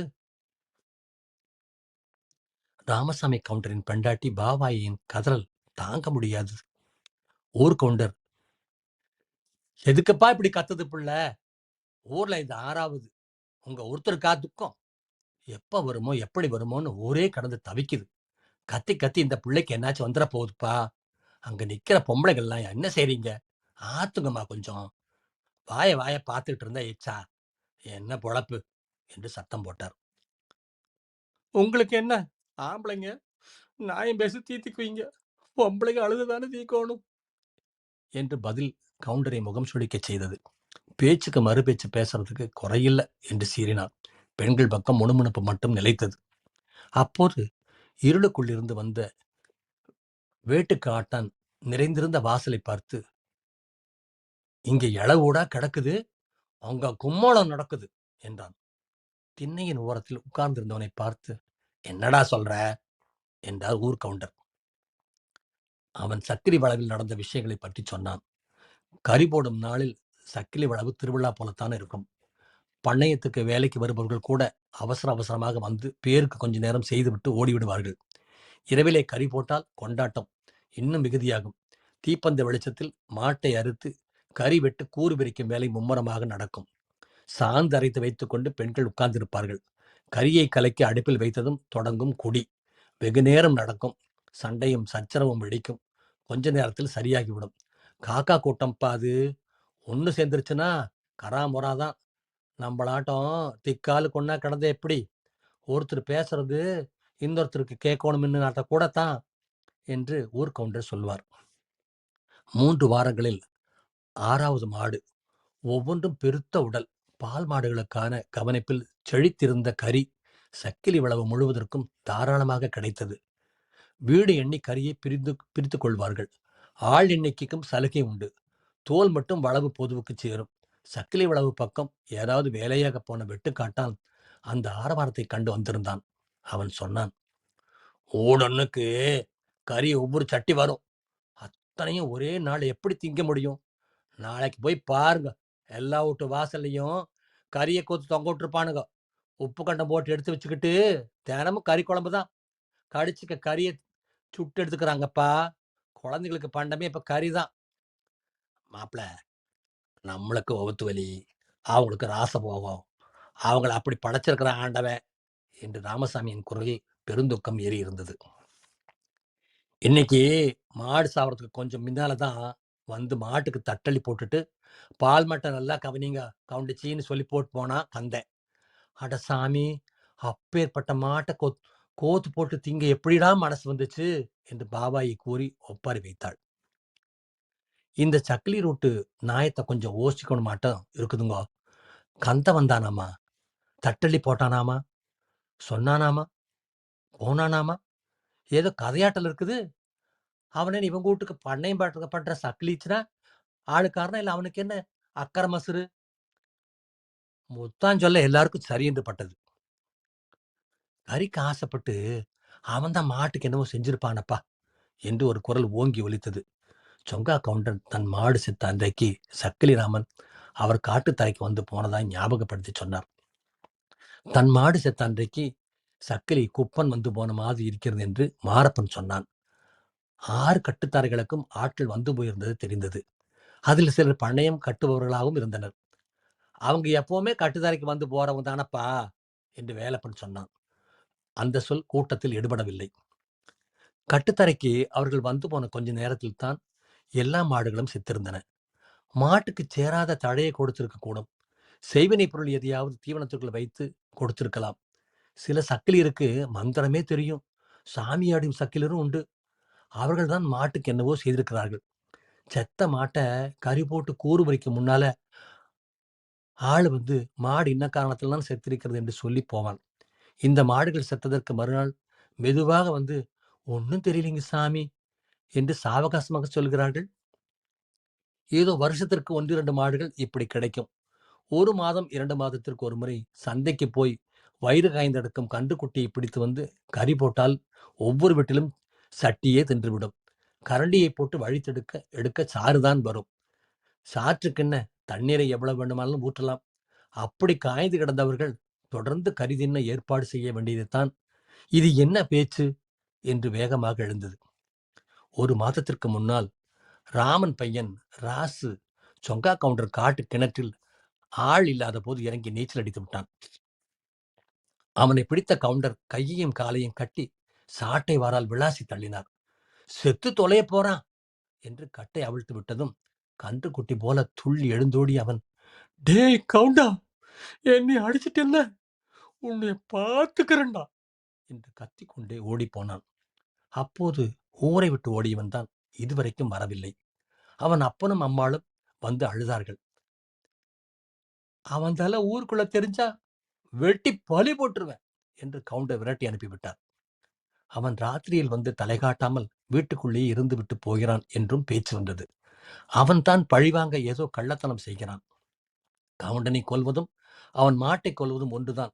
இத்தனை காலமாக இல்லாத புதுநோய் திடீரென்று எங்கிருந்து முளைத்து வரும்? எழுதி வைத்து ஏட்டில் கூட இல்லாத நோயை யார் உற்பத்தி பண்ண முடியும்? உயிரோடு திரியும் பால் மாட்டை கரிதென்ன கொல்பவர்களை என்ன செய்வது? நெஞ்சில் இரக்கமுள்ளவர் செய்யும் காரியமா இது? உடனே அவளை கூப்பிட்டு விசாரிக்க தீர்மானமாயிற்று. ஆள் விட்டு அழைத்து விசாரிக்க இதென்ன வெற்றிலை பாக்கு வியாபாரமா? சப்பு கொட்டி கொண்டு கரிதினும் வாய்களின் மேல் 2 போடு போட்டு இழுத்து வந்து விசாரித்தால் உண்மை வரும். ராத்திரியோடு ராத்திரியாய் வந்து போகும் கள்ளன் எண்ணத்தை கொண்டு வந்து தந்தான். அவன் இப்போது எங்கே? எல்லா கேள்விகளுக்கும் பதில் வேண்டும். முன்னிரவின் இருளில் ஊர் இளவட்டங்கள் முழுக்க சாவடி முன் கூடினார்கள். எல்லார் கைகளிலும் வலுவான தடிகள், வண்டி முளக்குச்சிகள், சிலர் கைகளிலும் போர் அடிப்பட்டறைக்கு போடும் உருட்டு குச்சிகள், சிலரிடமும் பூச்சி பொட்டுகளை அடிப்பவரை என்று வைத்திருக்கும் வீட்டுச் சுவரும் சாய்த்து வைத்திருந்த வேப்பங்கம்புகள் சிலரிடம் இருந்தன. எந்த தடியும் கழுத்து உயரத்திற்கு குறைவில்லை. சாவடியில் தீப்பந்தங்கள் நாலாப்புறமும் வெளிச்சம் பரப்பிக் கொண்டிருந்தன. இளவட்டம் மட்டும் போவதென்று தீர்மானம். ரொம்ப நேரமாக கூடாது, உயிர் சேதம் இல்லாமல் பார்த்து கொள்ள வேண்டும். திரும்பும் போது ஒவ்வொரு தடியின் முன்னாலும் ஒருவனாவது இருக்க வேண்டும். தடிகளோடு இளவட்டங்கள் கிளம்பியதும் கீழ்ப்பக்க பள்ளத்து சரிவில் இருக்கும் சக்கிலி வளவிலிருந்து அடங்கியிருக்கும் காற்றில் மிதந்து வரும் ஓலக்குரலை காது கொடுத்து கேட்க வேண்டும் என்று சாவடி முழுக்க அமைதியாக இருந்தது. சாவடி திண்டில் உட்கார்ந்திருந்த ஊர்கவுண்டரும் மற்றவர்களும் ஒருவருக்கொருவர் ஏதும் பேசிக் கொள்ளவில்லை. அங்கங்கே மண்ணில் குழு குழுவாக பெண்களும் குழந்தைகளும் உட்கார்ந்திருந்தார்கள். சில சமயம் குசு குசுவென பேச்சு கிளம்பியது. கவுண்டரின் செருமல் கேட்டு அடங்கியது. தடிகள் நடந்த வழிகளில் நாய்கள் இடைவிடாமல் குரைத்தன. 40 வீடுகள் இருந்தாலும் எல்லாம் சின்ன பரப்பளவுக்குள் அடங்கியிருந்தன. தூரத்திலேயே திட்டமிட்டு கொண்டபடி வளைவை சுற்றி வளைத்தன தடிகள். சின்ன சீழ்குயலி எல்லா தடிகளும் ஒரே நேரத்தில் வளவுக்குள் இறங்க வழிகாட்டிற்று. எல்லா தடிகளும் ஒரே நேரத்தில் உள்ளே இறங்கின. எரிந்து கொண்டிருந்த அடுப்பின் மேல் அப்போதுதான் கொதிவரத் தொடங்கிய கரிச்சட்டியை முதலில் தடிகள் உடைத்தெறிந்தன. அடுப்புக்கு முன் உட்கார்ந்திருந்த பெண்களின் கால்களும் முதுகுகளும் அடுத்த இலக்குகளாயின. சாய்ந்த தலைமயிரை சுற்றி செருகி இழுத்து அவர்களை கீழே தள்ளிய தடிகள் உடல் முழுவதும் ஆக்கிரமித்தன. குழந்தைகள் ஓரிரு அடிகளில் அலறி ஓடிப்போய் குடிசை மூலைகளில் பயந்து பதுங்கினார்கள். குழந்தைகளின் அழுகையும் பெண்களின் கூக்குரலும் கேட்ட ஆண்கள் குழுவாக குடித்துக் கொண்டிருந்த இடத்திலிருந்து திடுக்கிட்டு எழுந்தார்கள். என்ன நடக்கிறது என்று புரியவில்லை. நிழல் உருவங்களாய் தடிகள் வளவு முழுக்க நடமாடுவதை உணர்ந்த சிலர் வளவுக்கு வெளியே பள்ளத்து முள்ளுக்குள்ளும் இருள் சிரிந்த வெள்ளான காடுகளுக்குள்ளும் ஓடி புகுந்தார்கள். தடிகளின் வேகத்திற்கு எதிராக எந்த ஆயுதத்தையும் சட்டென பெற முடியாத இளைஞர்கள் சிலர் கைகளை உயர்த்தி உயர்த்தி தடுத்தும் மோதியும் பார்த்தார்கள். வயசாளிகள், ஐயா சாமி விழா, என்னையா செஞ்சோம், எதுனாலும் மாப்பு கொடுங்க ஐயா, ஐயா அடிச்சு கொள்ளாதீங்க ஐயா, ஐயா என்று தடிகளின் கால்களை பற்றி கெஞ்சி ஒரே உதறலில் தூரப்போய் விழுந்து ஓல குரலிட்டு கத்தினார்கள். தடிகளின் வாய்கள் 2 கேள்விகளை முன்வைத்தன. என்னடா செஞ்சீங்க? எங்கடா அவன்? ஊடகமான இந்த கேள்விகளுக்கு யாரும் பதில் சொல்ல முடியவில்லை. பதிலை எதிர்பார்த்து தடிகள் நிற்கவும் இல்லை. ஒரு நிமிஷமும் ஓய்வற்று அவை இயங்கின. முன்னால் இருக்கும் எல்லாவற்றின் மீதும் இறங்கின. அங்கங்கே கட்டியிருந்த 1-2 வெள்ளாடுகளும் கன்றுக்குட்டிகளும் கால் முறிந்து கழுத்தொடிந்து கதறி துடித்தன. மாட்டெலும்புகளை கடித்து ஓய்ந்திருந்த நாய்கள் அஞ்சி வளவை விட்டு ஓடின. பூனைகள் கூரைகளுக்குள் எலிகளாய் பதுங்கின. வீட்டு பண்டபாத்திரங்கள் நொறுங்கின. குடிசை கூரைகளின் மேல் ஓங்கி தட்டிய தட்டலில் காய்ந்திருந்த ஓலைகள் நுணுகி சிதைந்து சிதறின. கோழிகள் கூடைகளின் மேலும் சிறு மரங்களின் மீதும் பறந்து ஏறி அபய குரல் கொடுத்தன. தடிகளின் வெறி அடங்கிய பாடில்லை. கைக்கு சிக்கிய ஆண்களின் உடல் முழுவதும் அவை தடிப்புகளாய் இறங்கின. இரத்த வீச்சம் எங்கும் எழுந்து தடிகளின் கைகள் ஓய்ந்த பிறகு ஓலம் மட்டுமே எழுந்தது. ஒவ்வொரு தடியின் முன்னும் கைகள் பிணைக்கப்பட்ட ஒரு உருவம். சில தடிகள் தங்கள் சாமர்த்தியம் காரணமாக 2 உருவங்களை முன்னிறுத்தியிருந்தன. ஐயோ சாமி என்பதை தவிர உருவங்களின் வாய்களில் இருந்து வார்த்தை எதுவும் வரவில்லை. நடங்கடா என்று உரிமைய தடிகள் நெட்டித் தள்ளின. வளைவின் நுழைவு பகுதி வரை ஓடியும் நடந்தும் ஊர்ந்தும் வந்த பெண்கள் தடிகளின் உருமலுக்கு பயந்து அப்படியே நின்றுவிட்டனர். கைகள் பிணைக்கப்பட்ட உருவங்கள் கூனி குறுகி நடந்தன. சில உருவங்கள் கோவணத்தோடு இருந்தன. சில உருவங்கள் முழு மொட்டைக்கட்டை நெட்டித் தள்ளி சென்ற தடிகளை முட்களுக்குள்ளும் புயர்களுக்குள்ளும் மறைந்திருந்த கண்கள் அச்சத்தோடு பார்த்தன. என்ன காரணம் என்று ஒருவருக்கும் புரியவில்லை. முன்னால் தள்ளப்பட்ட உருவங்கள் கேவி அழுதன. வலி தாழாமல் துடித்த உடல்கள் தம் வாதியை அழுகையாய் மட்டுமே வெளிப்படுத்த முடிந்தது. மொட்டைக்கட்டை உருவங்கள் தம்மை மறைத்துக் கொள்ள மிகவும் முயன்று கூட்டத்தின் நடுவே நுழைந்து கொண்டன. சுற்றிலும் தடிகள் அதற்றபடி நின்றன. சில சமயம் நீண்ட தடிகள் விலா எலும்புகளை குத்தின. சாவடியின் மையத்தில் உட்கார்ந்திருந்த ஊர் கவுண்டர் இப்போது விசாரணையை தொடங்கினார். என்னடா செஞ்சீங்க? ஒரே கேள்வி. ஒண்ணுமே செய்யலையே சாமி என்று அழுகையினுடைய குமரியது ஒரு உருவம். உடனே அதன் பின்னால் இருந்து நீண்ட தடி முதுகில் குத்தி ஒண்ணுமே செய்யலையோ என்று உருமியது. எங்கடா அவன்? இந்த கேள்விக்கும் ஒரு பதிலும் சொல்ல முடியவில்லை. எவன் என்று திருப்பி கேள்வி கேட்கவும் முடியாது. தெரியலையே சாமி என்ற உருவத்தின் காலில் பட்டென்று தடி பாய்ந்ததும் ஐயோ என குறுகி சாய்ந்தது உருவம்.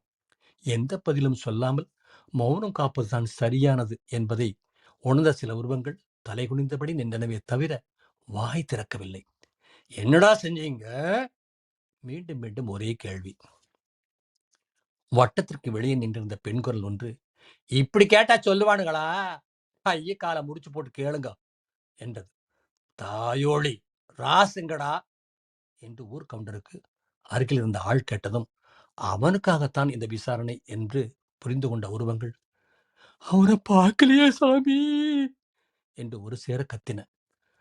மாட்டுக்கு வைக்க என்ன மருந்துடா கொடுத்தான் என்று கேள்வி இன்னும் கொஞ்சம் விளக்கமானதும், இல்லையே சாமி என்று கத்திய உருவங்கள் ஒரு சேட படுகடையாக மண்ணில் விழுந்தார்கள். அவற்றின் கைகள் மட்டும் கூப்பி நின்றன. ஒன்னும் தெரியாது சாமி, மாப்பு கொடுக்கோடு சாமி, ஐயோ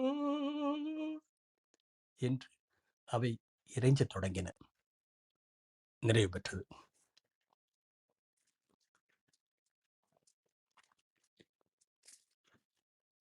அடுத்த கதை ரவிச்சந்திரன் அரவிந்தன் அவர்கள் எழுதின ஆளற்ற அரங்கங்களினால் காணாமல் போனவர்கள். தெருக்கடை ஒன்றில் பழம் வாங்கிக் கொண்டிருந்தேன். யாரோ ஒருவர் தள்ளி நின்று என்னோடு பேச தயங்கி தயங்கி நிற்பது போல தோன்றியது. திரும்பி பார்த்தபோது தாடி மீசியுடன் நைந்து போன தோற்றத்தில் நின்ற ஒருவர் என்னை பார்த்து மெல்ல அருகில் வந்தார். சார், நல்லா இருக்கீங்களா சார்? டீச்சருங்க? அட முருகேசா, இது என்ன ஆச்சுப்பா? ஆளே அடையாளம் தெரியாம மாறி போயிட்டீங்க. எல்லாம் நல்லா இருக்கிறோம். என்ன இப்படி ஆயிட்டீங்க? நீங்க எப்படி நல்லா இருக்கீங்களா? ஏதோ இருக்கு சார். தியேட்டர் மூடி 6 மாசம் ஆச்சுங்க. முதலாளி 2 மாசம் வரைக்கும் என்னைய மட்டும் வர சொல்லி உள்ளார மட்டும் கூட்டி பெருக்கிட்டுருன்னு சொல்லியிருந்தாங்க. மாசம் 1000 ரூபான்னு சம்பளமும் கொடுத்தாருங்க. இப்ப 6 மாசமா அதுவும் இல்லைங்க. நம்ம சொந்தக்கார பையனுக்கும் சரியா வேலை இல்லைங்க. அவங்களுக்கும் ரொம்ப கஷ்டமுங்க. ஏதாவது வேலை இருந்தா சொல்லுங்க சார். உங்களுக்கு புண்ணியமா போட்டுங்க. உங்க கட்டடத்துல சித்தாள் வேலை இருந்தா கூட செய்வனுங்க. தயங்கி தயங்கி எப்படியோ சொல்லி முடித்தார். ஐயையோ, நான் கட்டடம் இருக்கிறத நிறுத்தியே 1 வருஷம் ஆயிடுச்சு முருகேசு. இந்த கொரோனா நேரத்துல எல்லா பக்கம் இருக்கிறவங்களையே வேலையை விட்டு நிறுத்திட்டு இருக்கிறாங்க. புதுசா வேலை கிடைக்கிறது ரொம்ப கஷ்டம்தான். சரி, எதுக்கும் உங்க ஃபோன் நம்பர் இருந்தா கொடுங்க. ஐயா, நம்மகிட்ட ஏதுங்க ஃபோனு? போனதெல்லாம் என்ற சொந்தக்கார பையனோட நம்பர் வேணா கொடுக்கட்டுங்களா? அவர் சொன்ன நம்பரை எழுதி கொண்டு எனது கார்டை அவரிடம் கொடுத்தேன். ஒரு 500 ரூபாய் தாளை எடுத்து நீட்டி, இந்தாங்க, இதை வச்சுக்கோங்க. ஐயோ, பணமெல்லாம் வேண்டாம் சார். என்று அவர் அவசரமாக மறுத்தபடி அடிக்க வரும் வாத்தியாரிடமிருந்து தப்பிக்க முயலும் சிறுவனைப் போல 2 கைகளையும் பின்புறம் கட்டிக்கொண்டு பின்னால் போகத் தொடங்கினார். பரவாயில்லைங்க முருகேஷ், வாங்கிக்கங்க. சாப்பாடு செலவுக்கு என்ன பண்ணுவீங்க? ஏதோ என்னால முடிஞ்சது. திடீரென்று கண்களில் பொலவெலவென கண்ணீர் விட்டார். வேட்டி நுனியை எடுத்து கண்களையும் முகத்தையும் துடைத்துக் கொண்டார். விவரம் தெரிஞ்ச நாள் முதல்ல வேலை செய்யாம ஆறுகிட்டையும் 10 பைசா கை நீட்டி வாங்கினது இல்லைங்க. மனசு வெறுத்து போய் செத்து போலாம்னுட்டு கூட நினைச்சனுங்க. ரயில் ரோட்டு வரைக்கும் போயிட்டனுங்க. ரயில் வரும்னு நம்ம நேரம் உட்கார்ந்து கிடந்தனுங்க. அப்புறம்தான் என்ற மரமண்டைக்கு உரைச்சது எந்த ரயிலும் ஓடுறது இல்லைங்கிறது. அப்புறம் தாங்க ஞாபகம் வந்துச்சு. அதுவும் இல்லாம சாகிறதுக்கு ஒரு தைரியம் வேணும் இல்லைங்களா?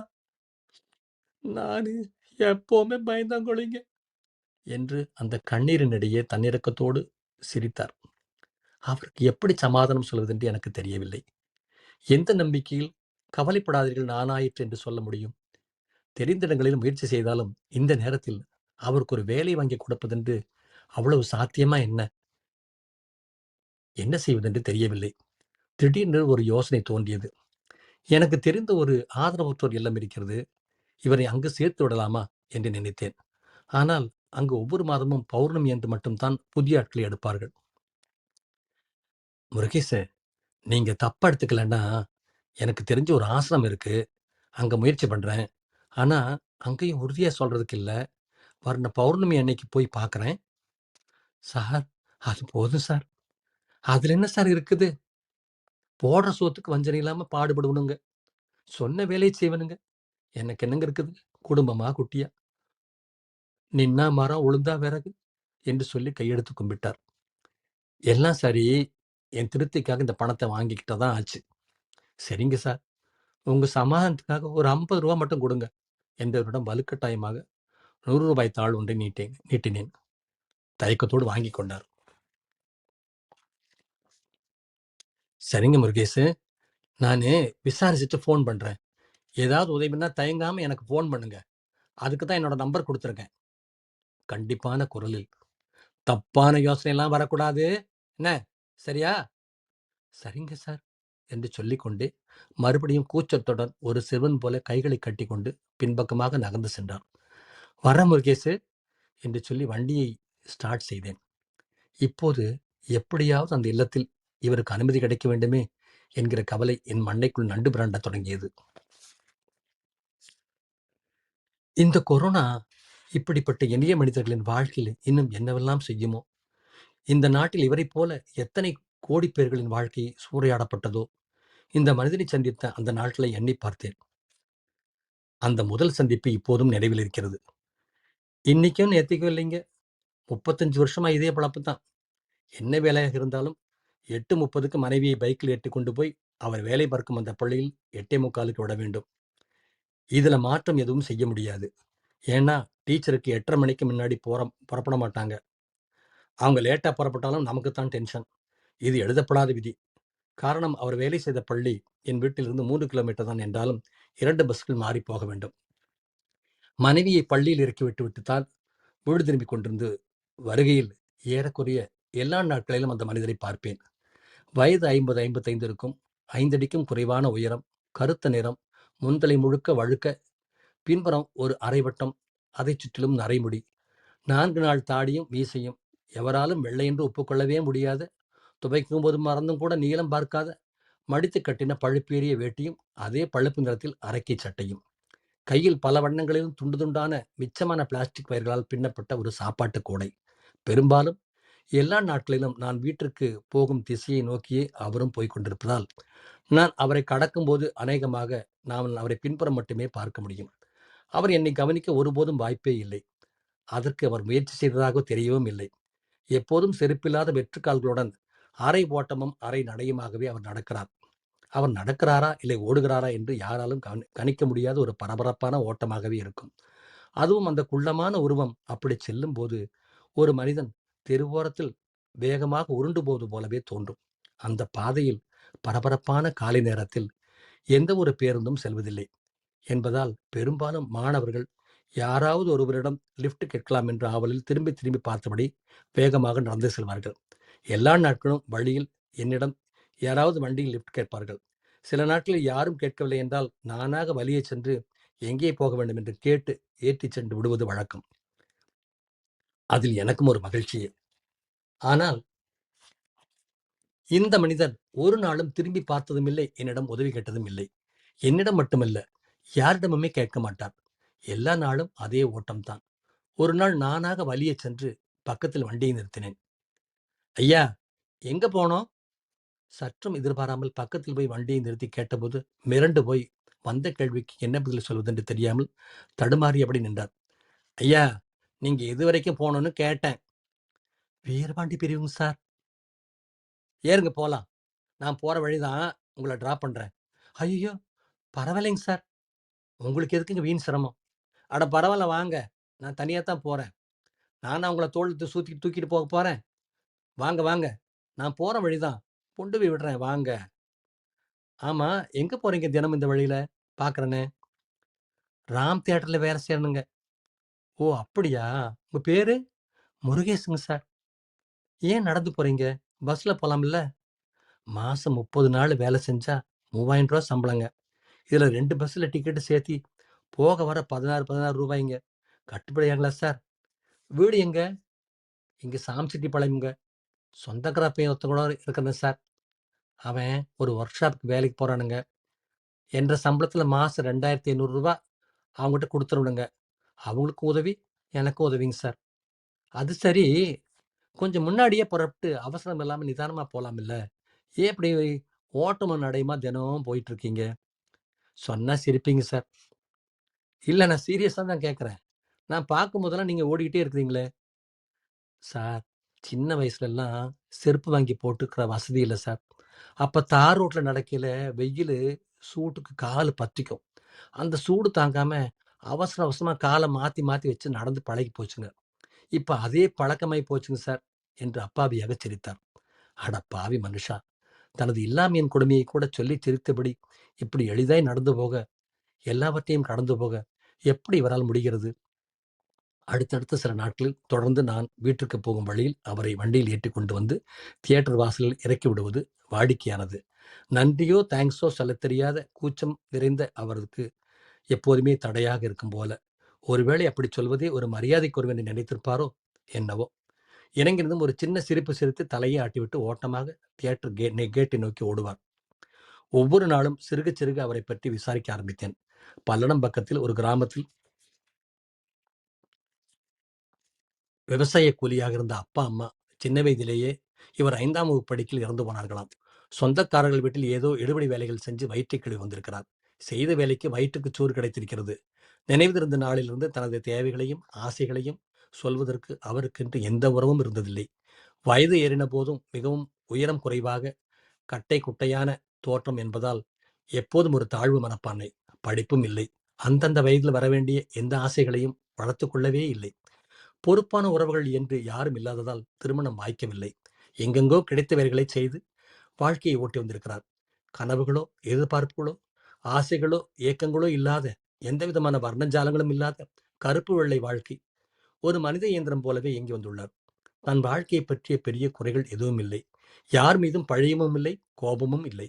எங்கெங்கோ சுற்றி 3 வருடங்களுக்கு முன்புதான் அவர் மீதும் அன்பு காட்டவென்று இருந்த ஒரு உறவுக்கார பையன் வீட்டிற்கு வந்திருக்கிறார். ராம் தியேட்டரில் ஏதோ ஒரு வேலை என்று தினக்கூலிக்கு 1 வாரம் போயிருக்கிறார். எந்த சிந்தனையும் இல்லாமல் மனித இயந்திரம் போல வேலை செய்யும் ஒரு ஆளை தியேட்டர் உரிமையாளருக்கு பிடித்து போனதில் வியப்பில்லை. நிரந்தரமாக வேலை கிடைத்திருக்கிறது. காலை 9:30 மணி முதல் இரவு 9:30 வரை வேலை. குறிப்பிட்ட இந்த வேலைதான் என்றில்லை. எல்லா வேலையும் செய்ய வேண்டும். எல்லா வேலையும் செய்ய சகலகலா வல்லவன் ஒருவன் கிடைத்தால் விடுவாரா முதலாளி? தியேட்டர் கேட்டில் டிக்கெட் கிழிக்க வேண்டும். ஓய்வு நேரங்களில் கேண்டீனில் நின்று வியாபாரம் பார்ப்பார். சைக்கிள் பைக்களுக்கு டோக்கன் போடுவார். காட்சி முடியும் போது டோக்கன்களை வாங்கி கொண்டு வண்டிகளை முறைப்படுத்தி வெளியே அனுப்பிவிட வேண்டும். இப்படியாக அவருக்கு இதையெல்லாம் கூட கோர்வையாக தொடர்ச்சியாக சொல்ல தெரியவில்லை பாவம்.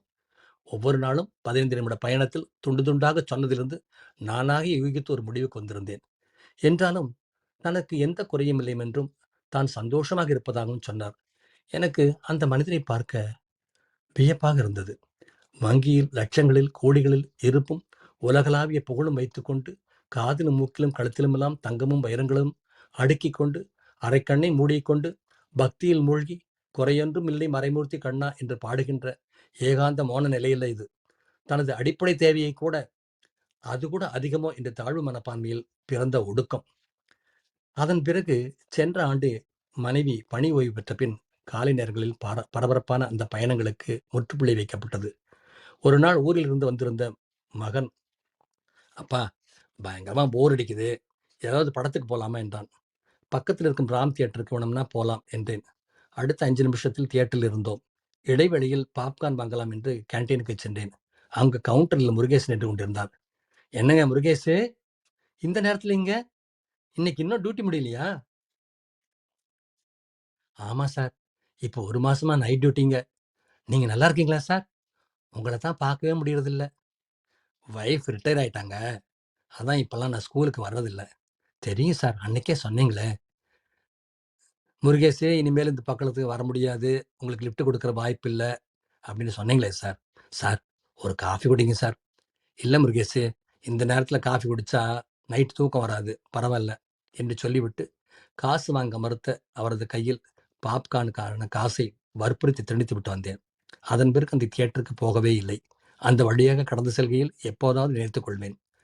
கொரோனா அச்சுறுத்தலால் அரசின் ஆணைக்கு கட்டுப்பட்டு இப்போது 6 மாதமாக அந்த தியேட்டர் பூட்டி கிடக்கிறது. ஆனால் முருகேஷ் என்னவாக இருப்பார் என்கிற நினைவே எனக்கு வரவில்லை. ஆனால் திரும்ப இப்படி ஒரு பரிதாபமான நிலையில் அவரை பார்ப்பேன் என்று நினைத்து கூட பார்க்கவில்லை. கடந்த 2 வாரங்களாக மூளைக்குள் சிறு முள் தைப்பது போல அவ்வப்போது முருகேசனின் நினைவுகள் வந்து கொண்டே இருந்தன. இது தொலைபேசியில் கேட்கக்கூடிய விஷயம் அல்ல என்கிறபடியால் கொரோனா கெடுபிடிகளை எல்லாம் ஒதுக்கி வைத்துவிட்டு அடுத்த வாரம் இதற்காகவே புறப்பட்டு ஆசிரமத்திற்கு சென்றேன்.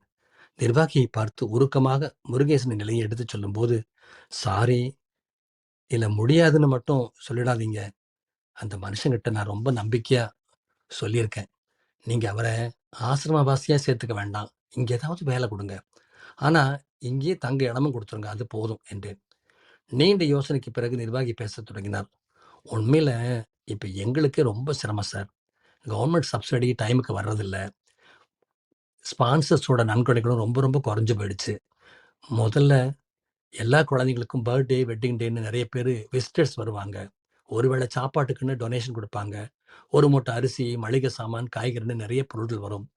இப்போ கொரோனா தொடங்கினதுலேருந்து 6-7 மாசமா ஆல்மோஸ்ட் விசிட்டர்ஸே இல்லைன்னு சொல்லணும். அவங்கவுங்க வாழ்க்கையே பிரச்சனை இருக்கும்போது இதுதான் நடக்கும். அதுதான் யோசனை பண்ண வேண்டியதாக இருக்கு. நீங்க எங்களுக்கு நிறைய ஹெல்ப் பண்ணியிருக்கீங்க. முடியாதுன்னு சொல்ல முடியல. நானும் யதார்த்தமா அவருக்கு நம்பிக்கை கொடுத்துட்டேன் சார். அதனால தான் இவ்வளோ தூரம் உங்களை வற்புறுத்தேன். சரி, அடுத்த வாரத்தில் ஒரு நாள் அவரை கூட்டிட்டு வாங்க. நம்ம ஆசிரமத்தோட ரூல்ஸ் அண்ட் ரெகுலேஷன்ஸ் எல்லாம் உங்களுக்கு தெரியும் இல்லையா? தெளிவாக சொல்லி அழைச்சிட்டு வாங்க. என்ன? அவருக்கு மிகப்பெரிய நன்றியை சொல்லிவிட்டு பெரிதாக ஒரு வணக்கத்தை செலுத்திவிட்டு நெஞ்சம் நிறைய நிம்மதியுடன் வெளியே வந்த எனக்கு அப்பாடா என்று ஒரு பெரிய மனபாரம் இறங்கினது போல் இருந்தது. ஆசிரம வாசலுக்கு வந்து நின்று கொண்டு அவசர அவசரமாக முருகேஷ் கொடுத்த நம்பருக்கு அழைத்தேன். 2 முறை முயன்றும் ஸ்விட்ச் ஆஃப் என்றே வந்தது. சரி, வீட்டிற்கு போய் பேசிக்கொள்ளலாம் என்று வீட்டிற்கு வந்தேன். இரவு 8 மணிக்கு அழைத்த போது முதல் முறை மணியடித்து யாரும் எடுக்கவில்லை. சலிப்போடு மீண்டும் முயற்சி செய்து சொன்னபோது, ஹலோ என்று ஒரு குரல் கேட்டது. தம்பி, முருகேசன் ஒருத்தர் அங்கே இருக்காரப்பா, அவர்கிட்ட பேசணும். நீங்க சார்? அவருக்கு தெரிஞ்சவருப்பா, ஒரு வேலை விஷயமா எங்கள்கிட்ட சொல்லியிருந்தாரு. அதை பற்றி ஒரு தகவல் சொல்லணும். ஃபோன் அவர்கிட்ட கொடுப்பா. இல்லை சார், அவர் இப்போ இங்கே இல்லை. இங்கிருந்து புறப்பட்டு போய் 1 வாரம் ஆச்சு சார். எங்கே போயிருக்காரு? எப்போ வருவார்னு தெரியுமா? இல்லை சார், 3 வருஷமா எங்கள் வீட்டில் தான் சார் இருந்தார். ஊரடங்கு போட்டதுலேருந்து இந்த 6 மாசமாவே வேலை இல்லைன்னு சொல்லி உங்களுக்கு பாரமா இருக்கிறனேன்னு பொழுதன்னைக்கும் புலம்பிக்கிட்டே இருந்தாரு சார். நானும் நம்ம சம்சாரமும் எத்தனையோ சமாதானம் சொன்னோமுங்க. மாமா, நாங்க குடிக்கிற கஞ்சி உங்களுக்கு ஊத்த மாட்டோமா? கம்முன்னு இருங்க நீங்க அப்படின்னு எத்தனையோ சொல்லி பார்த்தனுங்க. ஆனா போன வாரத்துல ஒரு நாள் சார், நாங்க 2 பேரும் வீட்ல இல்லாதப்போ துணிமணி எல்லாம் ஒரு பையில துணிச்சுக்கிட்டு நல்லா இருந்தா தீய வர்றேன்னு ஒரு காகிதத்துல எழுதி சாமி படத்துக்கிட்ட வச்சு போட்டு சாவியை பக்கத்து வீட்டுல கொடுத்துட்டு எங்கேயோ போயிட்டாருங்க. அவன் மேல கோவப்படுறதா, சங்கடப்படுறதான்னு தெரியலீங்க. என்ன மனுஷனோ போங்க. அந்த பையன் தொடர்ந்து ஏதோதோ புலம்பிக் கொண்டே இருந்தான். நிறைவு பெற்றது.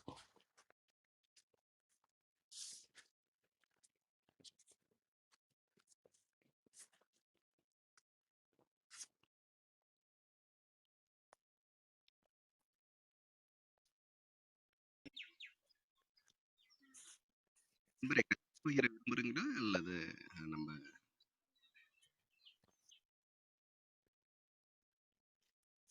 கதை முடிந்தது, நிறைவு பெற்றது. கற்பகம், நீங்க பேசலாமா? நன்றி நன்றிங்க நண்பரே. மிகவும் சிறப்பான பகிர்வுகள்.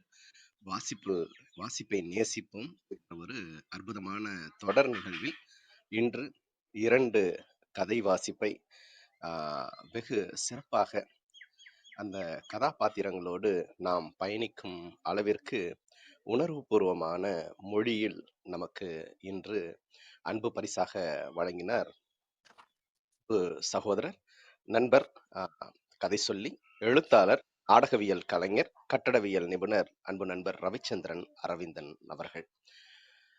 எப்பொழுதுமே மிக சிறப்பான அந்த ஒரு மொழி நடை, வாசிப்பு என்று தம்மை எப்பொழுதும் கரைத்துக் கொள்வதில் வல்லவராக இருக்கின்றார்.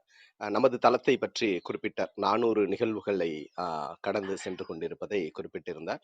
அன்பு நண்பர் அவர்கள் இயக்கி கொண்டிருக்கும் அந்த மகிழ்ச்சியின் திறவுகோல் என்னும் கதைகேளு தளமானது 500வது நிகழ்வை எட்டிப்பிடிக்க மிக சமீபத்தில் இருக்கின்றது. 470 நிகழ்வுகளை கடந்து அந்த தளம் தொடர்ச்சியாக இயங்கி வருகின்றது.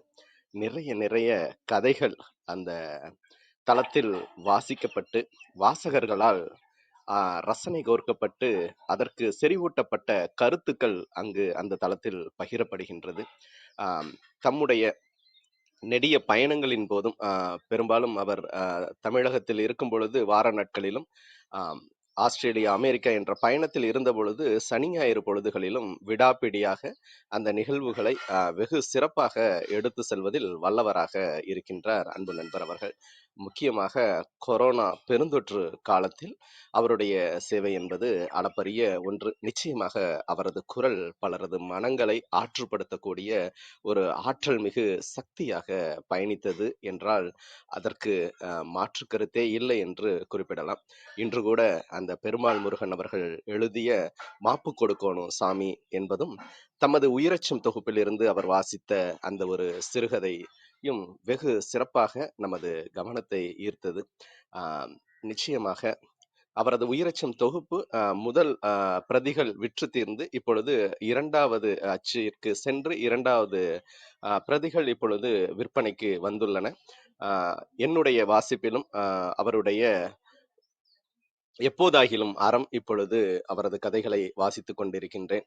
அடுத்தபடியாக அவரது உயிரச்சம் மற்றும் வசந்த மனோகரி ஆகிய சிறுகதை தொகுப்புகளையும் வாங்கி தயார் நிலையில் வீட்டில் இருக்கின்றது.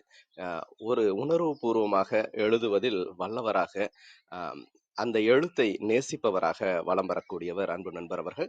இன்று நமது இலக்கிய சார்ந்த இந்த வாசிப்பை நேசிப்போம் பகுதியில் வெகு சிறப்பான வாசிப்பு அனுபவத்தை நமக்கு தந்துள்ளார். வாசிப்பு எப்பொழுதும் நம்மை மென்மைப்படுத்துவதோடு நிறுத்தாமல் மேன்மைப்படுத்தும் என்பதற்கு வாழும் உதாரணமாக இருக்கக்கூடியவர் அன்பு நண்பர் அவர்கள்.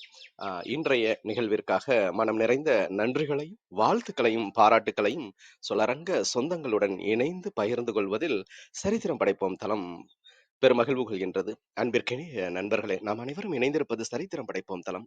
ஒவ்வொரு வாரமும் ஒவ்வொரு தொகுப்பு, ஒவ்வொரு நாளும் ஒவ்வொரு தலைப்பு, வார இறுதியில் சிறப்பு விருந்தினரின் அழைப்பு, ஞாயிறு தோறும் நமக்கான விடுப்பு என்ற அடிப்படையில் நமது தளம் இயங்கி வருகின்றது.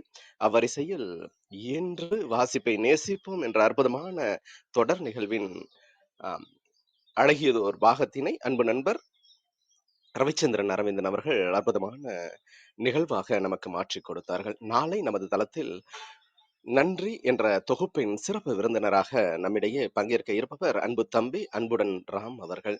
நன்றியுணர்வு என்ற தளத்தின் வாயிலாக நிறைய மனங்களை ஆற்றுப்படுத்துவதில் வல்லவராக இருந்தவர் அன்பு தம்பி அன்புடன் ராம் அவர்கள் நாளை நம்மிடையே சிறப்பு விருந்தினராக பங்கேற்று தமது வாழ்வியல் அனுபவங்கள் மற்றும் நேர்காணல் நிகழ்வில் நம்முடன் இணைந்து கொள்ள இருக்கின்றார். ஒவ்வொருவரும் நாளைய நிகழ்விலும் முழுமையாக பங்கேற்கவும் சரித்திரம் படைப்போம் தளத்தோடு இணைந்து பயணிக்கவும் அன்பின் வாழ்த்துக்களை இந்த நேரத்தில் தெரிவித்துக் கொள்வதில் பெருமகிழ்வு கொள்கின்றோம். இப்பொழுது நிகழ்வின் நெறியாளுமையை தொடரவும் முதன்மை கருத்தினை வழங்கிடவும் அன்பு தோழர் கற்பகவல்லி அவர்களை அன்புடன் அழைக்கின்றோம். நன்றி. நன்றிங்க தோழர். அனைவருக்கும் வணக்கம். ரவிச்சந்திரன் ஐயாவோட 2 கதைகள் இன்னைக்கு வாசித்தாரு. ரொம்ப சிறப்பாக இருந்தது. வாசிப்பை நேசிப்போம் அப்படிங்கிறதுனால வாசிப்பின் முக்கியத்துவத்தை பத்தி நிறைய தகவல்கள் பகிர்ந்துக்கிட்டாங்க. வாசிப்பு அப்படிங்கிறது நம்ம மனிதர்களுக்கு மட்டுமே கிடைத்த ஒரு வரம். ஒரு அனுபவங்கள் மூலமா தான் நம்ம வாழ்க்கையை உணர்றோம் அப்படின்னா அந்த அனுபவங்களை கொடுக்கறது நம்ம வாசிப்பு அப்படிங்கிற ஒரு பழக்கம். அதனால அந்த பழக்கத்தை தொடர்ந்து தக்க வைத்துக் கொள்ள வேண்டும். நல்ல புத்தகங்களையும் வாசிக்கிறதுங்கிறது நம்ம வாழ்க்கையை மேம்படுத்தும் அப்படின்னு சொல்லி 2 கதைகளை வாசித்தார். முதல் கதை மாப்பு கொடுக்கணும் சாமி, பெருமாள் முருகன் அவர்கள் எழுதிய ஒரு சிறுகதை. அதுல பார்த்தோம்னா ஒரு கிராமத்துல கவுண்டர்கள் அப்படின்னு சொல்லப்படுறவங்க வீட்டுல எல்லாமே இருக்கிற மாடுகள் வரிசையாக இறந்து போயிடுது. 6 மாடுகள் 2 வார இடைவெளியில இறந்து போகுது. அப்படிங்கும்போது அதற்கான காரணம் என்ன அப்படின்னு சொல்லி அவங்க எல்லாருமே கூடி யோசிக்கிறாங்க. ஏடுல எல்லாம் கூட படிச்சு பாக்குறாங்க என்ன காரணமா இருக்கும் அப்படின்னு பார்க்கும்போது அவங்களுக்கு காரணம் கண்டுபிடிக்க முடியல. திடீர்னு ஒரே நிமிடத்துல அந்த மாடுக்கு உடம்பு சரியில்லாம போயிடுது. அப்படியே ஒரு சத்தம் கொடுக்குது, அப்படியே இறந்து போயிடுது. அப்படிங்கும்போது அங்க இருக்க எல்லாருமே அந்த மாட்டுக்காக அந்த பெண்கள் எல்லாருமே அப்படி அழுகுறாங்க. எல்லாருமே ரொம்ப ரொம்ப கவலையோடவே இருக்காங்க அந்த மாடுகள் இப்படி போகுதே அப்படின்னு சொல்லிட்டு. ஆனா அதுக்கான காரணம் கண்டுபிடிக்க முடியவில்லை. அப்ப அன்னைக்கு ஒரு மாடு இறக்கும் போது மற்றவர் எல்லாருமே பேசிக்கிட்டு இருக்கும் போது ஒருத்தன் சொல்றான், அந்த சக்கிலிய வளைவுல இருந்து ஒருத்தன் வந்து இது கொடுத்துட்டு போனான், மாட்டுக்கு புல்லு கொடுத்துட்டு போகும்போது அதுக்கப்புறம் தான் இப்படி ஆச்சு. அப்ப அவங்க ஏதாவது செஞ்சிருப்பாங்களோ அப்படிங்கிற ஒரு பேச்சு வருது. அப்ப ஒவ்வொரு இறந்த மாட்டு வீட்டு பக்கமும் அவங்க வந்துட்டு போனது தெரிய வருது. இதற்கு முன்னாடி கிணத்தில் தண்ணி குடித்த அந்த சக்கிலை வளைவை சேர்ந்த ஒருவனை அடித்த போது அவன் நான் என்ன பண்றேன்னு பாருன்னு சொல்லிட்டு ஊரை விட்டு ஓடிடுறான். இந்த விஷயம் இப்படி எல்லா விஷயங்களுமே எல்லாருமே ஞாபகப்படுத்திக்கும் போது அவங்களாலதான் இப்படி நடந்திருக்கும் அப்படின்னு சொல்லி இப்ப அவங்கள எல்லாரையும் கூட்டிட்டு வரணும் அப்படின்னு சொல்லி எல்லாருமே போறாங்க. அங்க இருக்க இளைஞர்கள் இந்த மாடுகள் அப்படி இறந்துருச்சுன்னா அவங்களதான் கூப்பிட்டு எடுக்க சொல்லுவாங்க. அப்ப அந்த வளைவுல இருந்து வர மக்கள் அவங்க எடுத்துட்டு போய் அந்த மாட்டை பங்கு பிரிச்சு அதுல கறி குழம்பு வச்சு சாப்பிடுறது இது ஒரு வழக்கமாக இருந்தது. அப்படி இருக்கும்போது இன்னைக்கும் பெரிய மாடு அப்படின்றதுனால எல்லோருக்குமே நல்ல பங்கும் கிடைச்சது. அதனால எல்லாருமே பெண்கள் எல்லோரும் சாந்து அரைச்சிட்டு இருக்காங்க. அந்த மாதிரி சமயத்துல இந்த தடிகள் அங்க போறாங்க. தடிகள் அப்படின்னே குறிப்பிடுறாரு ஆசிரியர். அந்த இளைஞர்கள் தான் போய் அவங்களை எல்லாம் கூட்டு வர்றதுக்கான ஒரு வேலையை கொடுக்கப்படுது அந்த இளைஞர்களுக்கு. அவங்க எல்லாருமே தடிகள் என்று அழைக்கப்படுகிறார்கள். தடிகள் போய் அங்க இருக்க பெண்கள் குழந்தைகளை அடிக்கிறாங்க. அதே மாதிரி அங்க குடித்து கொண்டு இருந்த அந்த ஆண்களையும் அடிக்கிறாங்க. அதுல ஒரு சில ஆண்களை மட்டும் அவர்கள் உருவங்கள்னு சொல்றாங்க. அந்த உருவங்களை அந்த தடிகள் அழைத்து வருகின்றன. எதுக்கு அடி வாங்குறோம்னே தெரியல. ஆனா அவங்க மன்னிப்பு கேட்டுக்கிட்டே இருக்காங்க. எங்க அவன் ஏன் மாடு சாகுது இந்த கேள்விகளை தொடர்ந்து கேட்டுக்கிட்டே இருக்காங்க. அதுக்கான பதில் தெரியல. ரொம்ப நேரம் கழிச்சுதான் அவங்களுக்கு தெரிய வருது தான் எதற்காக அடி வாங்கிறோம் என்று தெரியவும் இல்லை. ஆனாலும் அவங்க மன்னிப்பு அப்படிங்கிறத தொடர்ந்து கேட்டுக்கிட்டே இருக்காங்க. அப்ப ஆனால் கடைசியாக அந்த ஒரு பெரியவர் சொல்றாரு, மாப்பு கொடுக்கணும் சாமி அப்படிங்கிறாரு, அடி வாங்க முடியாம. இதோட இந்த கதை நிறைவு பெறுகிறது. இதுல நிறைய விஷயங்கள் நம்ம உன்னிப்பாக கவனிக்கக்கூடிய விஷயங்கள் அதை பத்தி நிறைய இந்த சிறுகதையில இருக்க மறைவாக இருக்கும் நிறைய விஷயங்கள். ஒரு அந்த பகுதியில இருக்கும் மக்கள், அடித்தட்டில் இருக்கும் மக்களை அடித்தால் யாரும் கேள்வி கேட்க முடியாது, திருப்பி எதுவுமே பண்ண முடியாது.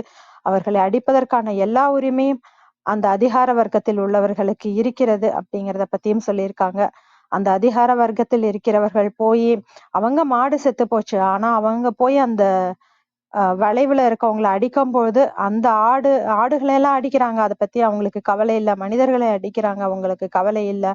ஆனால் அந்த மாட்டுக்காக மட்டுமே அவர்கள் கவலைப்படுகிறார்கள். முதல்ல அந்த கதை ஆரம்பிக்கும் போது அந்த மாட்டுக்காக எல்லாரும் இப்படி கவலைப்படுறாங்களே, அழுகுறாங்களே, ஒரு மாடு செத்து போச்சுன்னு இப்படி ஃபீல் பண்றாங்க அப்படிங்கிற ஒரு எல்லாருக்குமே ஒரு துக்கமான உணர்வுல தான் அந்த கதை ஆரம்பிக்குது.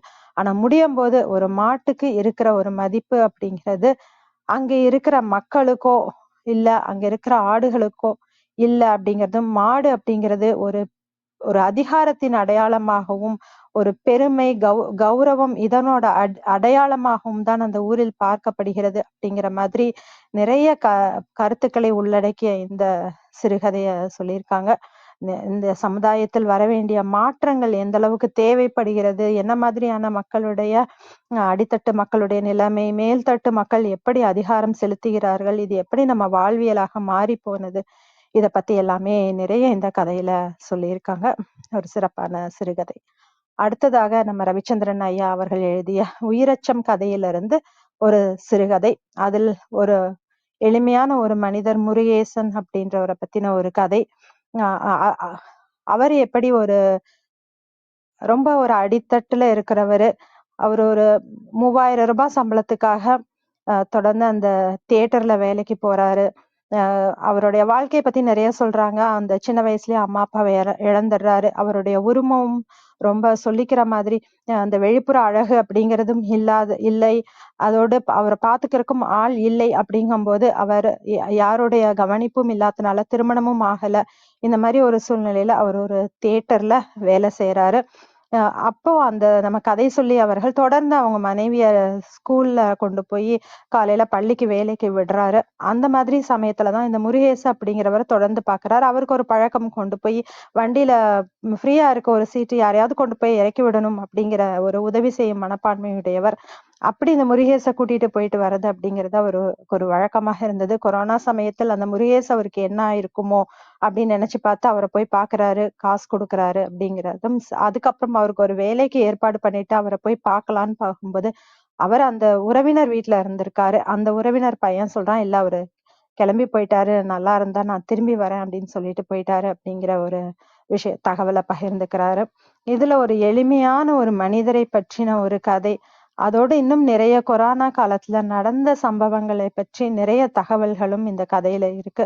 எப்படி ஒரு இல்லத்துல கூட முதியோர் இல்லம், அந்த மாதிரி நிறைய இல்லங்கள் நம்ம நிறைய பேர் போய் ஒரு பிறந்த நாளோ, கல்யாண நாளோ, இந்த மாதிரி ஏதாவது வீட்டில் நடக்கும் சுப காரியங்களுக்கோ கொண்டு போய் ஏதாவது உதவி செய்யற வழக்கம் இருந்துட்டு இருந்தது. கொரோனா சமயத்துல நிறைய பேருக்கு தங்களுக்கே வாழ்வாதாரம் இல்லை அப்படிங்கும்போது அந்த உதவி செய்யறதும் நின்னு போச்சு. இந்த மாதிரியான எளிமையான எவ்வளவு மனிதர்கள் பாதிக்கப்பட்டிருப்பாங்க. இது எல்லாத்தையுமே ரொம்ப ரொம்ப அழகா இந்த கதையில ஐயா அவர்கள் சொல்லியிருக்காரு. இந்த கதையும் எல்லாம் படிச்சு பார்த்து இன்னும் அதோட சிறப்புகளை தெரிந்து கொள்ள வேண்டும் என்று கேட்டுக்கிறோம். மிக்க மிக்க நன்றிங்க ஐயா. அதுவும் ஐயாவுடைய குரலில் உள்ள ஏற்ற இறக்கங்கள் அது எல்லாமே நம்ம தெரியும் ஏற்கனவே. அது எல்லாமே ரொம்ப சிறப்பா, ரொம்ப ரொம்ப ஒரு வானொலியில கேட்ட நாடகம் மாதிரி இருந்ததுங்க ஐயா. மிக்க நன்றி. அடுத்ததாக முனைவர் அழகேசன் அவர்கள் பேசுவார். ரேவதி அவர்கள் நெறியாளி செய்வார்.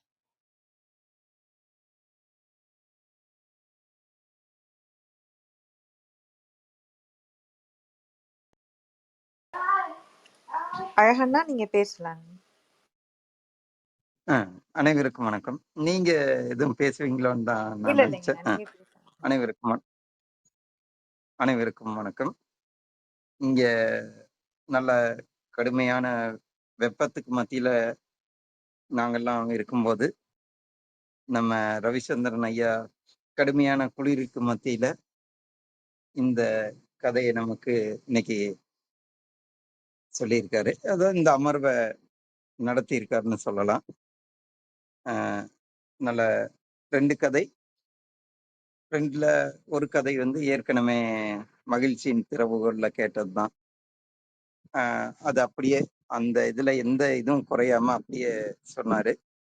2வது கதை அவரே எழுதின கதை. ஏற்கனவே உயிரச்சம் சொல்லியிருக்காரு. ஆனா அந்த உயிரச்சத்தினுடைய ஒரு கதை இன்னைக்கு அவர் சொல்லும் போதுதான் தெரியுது. நல்ல கதை எழுதக்கூடியவர் தான். இவரோட கதையெல்லாம் நம்ம படிக்காம விட்டுட்டோம் அப்படிங்கிறது தெரியுது. 2 கதையும் கிட்டத்தட்ட ஒரே கோட்ல நிறுத்தலாம்.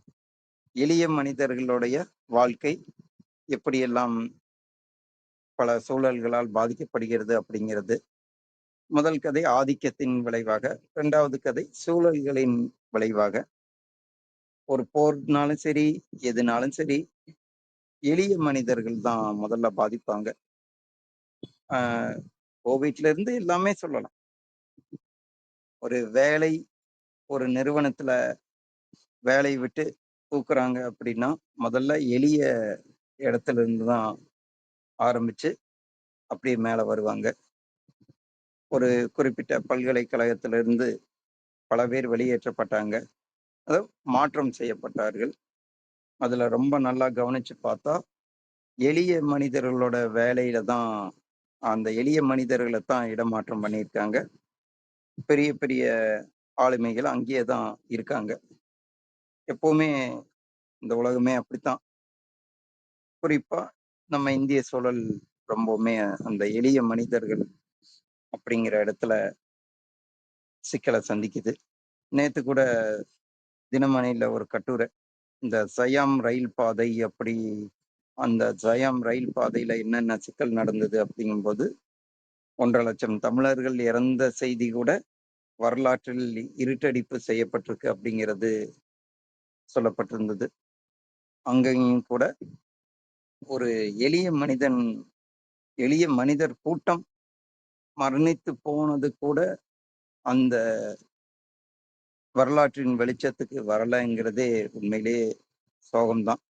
நம்மலாம் என்னென்னமோ வரலாற்று படிக்கிறோம், ஆனா இந்த மாதிரி நிறைய இருட்டடிப்புகள். அதுதான் என்னுடைய மாணவர்கள்ட்டே சொல்லுவேன், எப்பவும் நீ ஒரு உயர்ந்த இடத்துக்கு வா, அப்பதான் நீ பேசப்படுவ. எளிய அதாவது எளிய உன்னோட வாழ்க்கையில நீ எளிமையா நடந்துக்க, ஆனா உன்னுடைய வேலைகள், உன்னுடைய பதவி எல்லாமே ஒரு உயர்வான இடத்தை நோக்கியே சிந்திக்கணும் அப்படின்னு சொல்லுவேன். அதுதான் யதார்த்தம். நம்ம எளிமையா இருக்கிற, அதாவது அந்த எளிய மனிதர்களை நம்ம எப்பவுமே பதைச்சுதான் பழக்கப்பட்டிருக்கோம். எத்தனையோ முருகேசன்கள் எந்த பிரதிபலனும் கருதாம அவங்க வேலை செய்யறதும், நேர்மையா இருக்கிறதும் இப்படி நிறைய இருக்கு. இந்த கதை, இரண்டாவது கதை, நிறைய விஷயங்களை சொல்லியிருக்கு. ஐயாவுடைய அந்த முன்னுரை வாசிப்பு அப்படிங்கிறதும் ரொம்ப கவனத்துல கொள்ளத்தக்க வேண்டியதா இருக்கு. இப்படி ரொம்ப அருமையான வகையில இன்றைய காலை பொழுது எங்களுக்கு இனிதாக விடிந்தது. அவருக்கு இன்றைய மதிய விருந்தை எங்களுக்கு சமைத்து பரிமாறியது போல் இருந்ததுன்னு சொல்லி வாய்ப்புக்கு நன்றி. மிக்க நன்றிங்க அழகண்ணா. ரொம்ப அழகா நீங்க இதுல இருந்து என்ன கத்துக்கிட்டு நம்ம குழந்தைகளுக்கு சொல்ல முடியும்னு உங்க மாணவர்களுக்கு சொன்னது ரொம்ப அருமையா இருந்தது. ஏன்னா நம்ம குரல் நம்ம மேல வரணும்னா அதுக்கு நம்ம மேல வரணும். எளிமையாக இருக்கிறதுங்கிறது சரி, ஆனா அதுக்காக உயரணும் அப்படிங்கிற கருத்தை ரொம்ப அழகா நீங்க வலியுறுத்துனீங்க. அதே போல ரவிச்சந்திரன் ஐயாவுடைய ஒவ்வொரு வார்த்தையுமே நம்ம அது ஒரு கதையா படிக்கிறோம் அப்படிங்காம நம்ம உணர்வுகளை செலுத்துறது, நம்மளுக்குள்ள இருந்து அதை உணர வைக்கிறார் அப்படிங்கிறதையும் ரொம்ப அழகா சொன்னீங்க. மிக்க நன்றிங்கண்ணா. வணக்கம் விஜயம்மா, நீங்க பேசலாம்.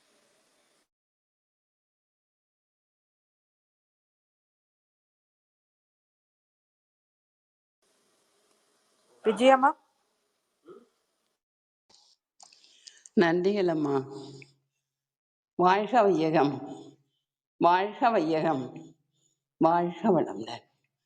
ஒரு வாழ்க குருவே துணை. சரித்திரம் படிப்போம் தளத்திற்கு நன்றி. அதை எடுத்து நடத்தி சரித்திரம் படைத்து கொண்டிருக்கும் ஆரோக்கிய புரோட்டோ அவர்களுக்கு பல கோடி நன்றிகள். இதில் பயணம் சென்று கொண்டிருக்கும் கற்பனை செல்வி கற்பகவல்லி அவர்களுக்கு பல கோடி நன்றிகள். ரவிச்சந்திரன் ஐயாவுக்கும் பல கோடி நன்றிகள். மற்றும் நம் குழுவில் குழுமி இருக்கும் அனைத்து அன்பு உள்ளங்களுக்கும் என் மனமார்ந்த நன்றிகளும் வாழ்த்துக்களும். வாங்க வாழ்த்து பயணம் போயிடலாம். நாம் அமர்ந்துள்ள இந்த இடம் முழுவதும் நல்ல தூய தெய்வீக ஆற்றலே நிரம்பின. அன்னைக்கு வணக்கம், தந்தைக்கு வணக்கம்,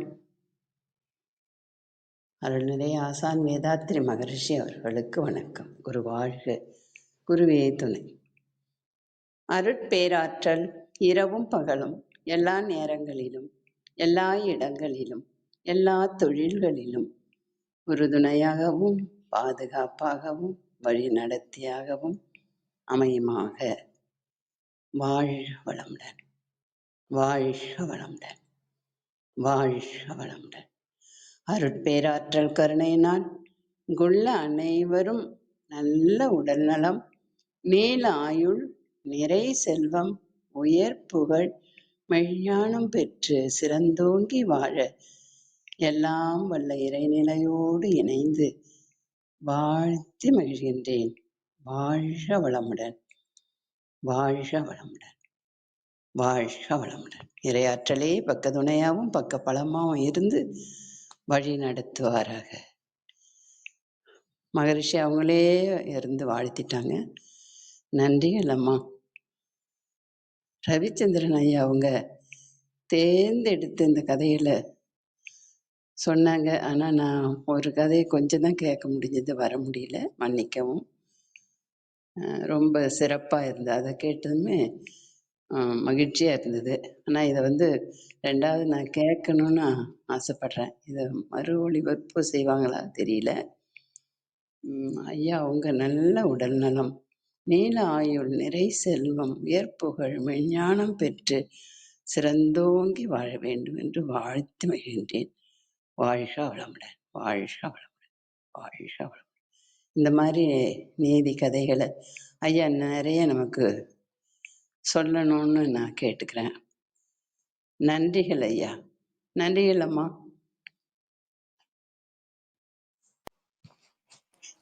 மிக்க நன்றிங்க விஜயம்மா. மனதார வாழ்த்துறதுக்கு ஒரு பெரிய மனது வேணும். தினத்துக்கும் அழகா வாழ்த்து கொடுக்கறதுக்கு மிக்க மிக்க நன்றி. மிக்க நன்றி அம்மா. வணக்கம் அருளண்ணா, நீங்க பேசுங்க. வணக்கம். இன்றைக்கு நிகழ்வுல கதை படிக்க முடியுமா அப்படின்னு பிரிட்டோ என்கிட்ட கேட்டிருந்தாரு. இந்த சந்தர்ப்பத்துல முடியல, இன்னொரு சந்தர்ப்பத்துல பண்றேன் அப்படின்னு சொல்லியிருக்கேன். பொதுவா இங்க என்ன ஏதாவது ஒரு ஒரு சந்தர்ப்பம் கொடுத்து என்ன பேச சொல்லும் போது நான் மறுத்தது இல்லை. ஒரே ஒரு சந்தர்ப்பத்துல மட்டும்தான் மீண்டும் மீண்டும் மறுத்திருக்கேன். சிறப்பு விருந்தினரா என்னை அழைக்கும் போது அதற்கான தகுதி எனக்கு இருக்காங்கிற ஒரு சிந்தனையில தவிர்த்துக்கிட்டே வந்திருக்கேன். ஆனா பேச கிடைக்கிற வாய்ப்பு எல்லாமே உடனே பயன்படுத்தியிருக்கேன். இதை இன்றைக்கு பயன்படுத்தலையேன்னு ஒரு வருத்தம் இருந்தது இன்றைக்கு நிகழ்ச்சியை கேட்கற வரைக்கும். இதை இவ்வளவு சிறப்பா பண்ண ஆள் இருக்கும்போது நான் பேசலையேன்னு வருத்தப்படுறதுல அர்த்தமே கிடையாது. ரொம்ப சிறப்பா இருந்தது. மாப்பு கொடுக்கணும் சாமி. இந்த கதையை ஏற்கனவே கேட்டிருக்கோம். ஆனா எத்தனை முறை கேட்டாலும் அதுல இருக்கக்கூடிய அத்தனை உணர்ச்சிகளும் குன்றாத வண்ணம் அவர் அதை கொடுக்குற விதம் இருக்கு இல்லையா, அந்த அவங்களோட கஷ்டம் நம்ம மனசுல இறங்குதுல, அந்த சிறப்பு அவருடைய வாசிப்புக்கு இருக்கு. அது இன்றைக்கும் எல்லாருமே உணர்ந்திருப்போம். அடுத்தது இரண்டாவது கதை அது கதையே இல்லை, ஒருத்தருடைய வாழ்க்கை. அது எப்படி தொலைந்து போனது அப்படிங்கிறத கண்ணில் பார்த்து அதுல பாதிப்படைந்த அந்த உணர்வு, அந்த வலியை எல்லாருக்கும் கடத்தணும். ஏன்னா சமூக பொறுப்புங்கிறது எல்லாருக்குமே இருக்கு. எல்லாருக்கும் எல்லாமே கிடைச்சிடுறது இல்ல. சில விஷயங்கள் சிலர்கிட்ட இருக்கு, சில விஷயங்கள் சிலர்கிட்ட இருக்கிறது இல்ல. இப்ப எல்லாருமே இருக்கிறவங்க இருக்கிறத பகிர்ந்து பிழைக்க முடியும் அப்படின்னா உலகத்துல இருக்க எல்லாருமே சுபிட்சமா இருக்கக்கூடிய அளவுக்கு நிறை வளங்கள் உள்ளதுதான் இந்த பூமி. ஆனா இதுல பாகுபாடு பார்த்து இது என்னது உன்னது இவனுதுன்னு பிரிச்சு வச்சு இத பகிர்ந்துக்காம போகிறதுனாலயே சில இடங்கள்ல செல்வம் பயனில்லாம குவிஞ்சு வீணா போகிறதும், அத்தியாவசிய தேவைக்கு கூட எதுவுமே இல்லாம பலர் வாடி வாழ்வையே இழக்கிறதும் தொடர்ந்து நடந்துகிட்டே இருக்கு. ஒண்ணும் இல்ல, இந்த நபர் உழைப்பை தொடர்ந்து கொடுக்க தயாரா இருக்கிறாரு. அவரு யார்ட்டையும் யாசகம் பெற நினைக்கக்கூடிய நபரே கிடையாது. அவர் உழைப்பை அந்த மாதிரி ஒரு உழைப்புக்கு கொடுக்கக்கூடிய ஆளை தேடிக்கிட்டு இருக்கவங்களும் நிறைய பேர் இருக்காங்க.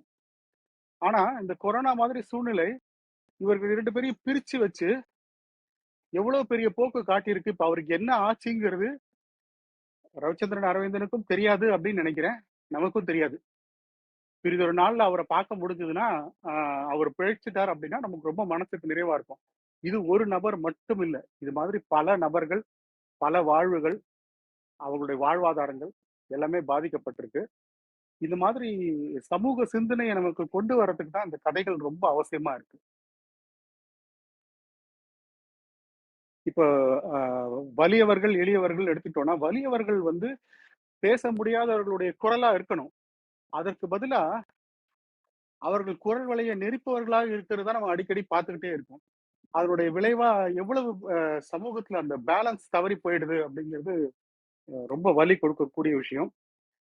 இதையும் நமக்கு மீண்டும் மீண்டும் மீண்டும் நமக்கு நினைவுபடுத்திக்கிட்டே இருக்கக்கூடிய கதைகள் இதெல்லாம் ரொம்ப சிறப்பு.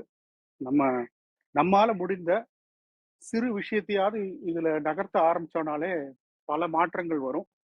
அதை நோக்கி சிந்திக்கணும் அப்படின்னு எல்லாரையும் கேட்டுக்கிறேன், நான் உள்பட. நன்றி. மிக்க நன்றிங்க அருளண்ணா. ரொம்ப அழகா சொன்னீங்க. என்னால வர முடியலையேன்னு ஒரு வருத்தம் இருந்தது. அது ஐயாவுடைய கதையை கேட்கறதுக்கு மட்டும்தான் வரைக்குதான் அப்படின்னு சொல்லி ரொம்ப அழகா அதுல என்னென்ன கருத்துக்களை வந்து உள்வாங்கி அது என்ன சொல்ல முடியுமோ ரொம்ப அழகா சொன்னீங்க. மிக்க நன்றி. வணக்கம் சரவணன். இன்னும் ஒரே ஒரு விஷயம், இன்னைக்கு வந்து கற்பகவல்லி அந்த கதையை உணர்ந்து சொன்ன விதம் வந்து ரொம்ப நல்லா இருந்தது. இவங்க எல்லாம் கதை கேட்கிற செஷனுக்கு தொடர்ந்து வரணும் அப்படிங்கிறது எனக்கு இன்னைக்கு ரிஜிஸ்டர் ஆச்சு.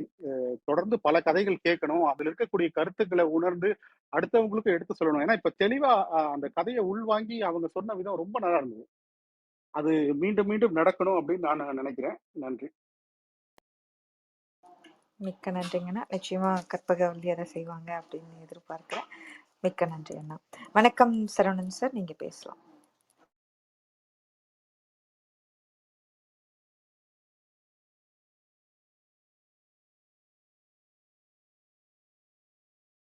சரவணன் சார். ஜோதி, நீங்க பேசலாம். ஒரே நிமிடம். ரவிச்சந்திரன் ஐயாக்கு பாரதியார் பாட்டுன்னா ரொம்ப பிடிக்கும். நேத்திக்கு அவைக்கு வந்திருந்தாரு. எனக்கு கதை கேட்க எனக்கு டைம் இல்ல, இருந்தாலும் ஜோதிய அவரு நம்மளெல்லாம் மகிழ்விக்கிறாரு.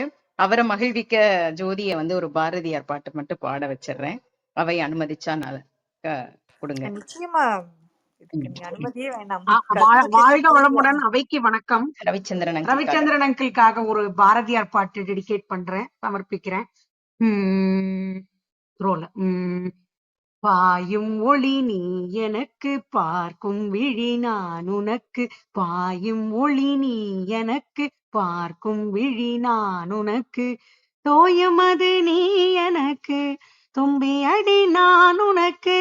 தோயுமது நீ எனக்கு, தும்பி அடி நான் உனக்கு. வாயுரைக்க வருகுதில்லை,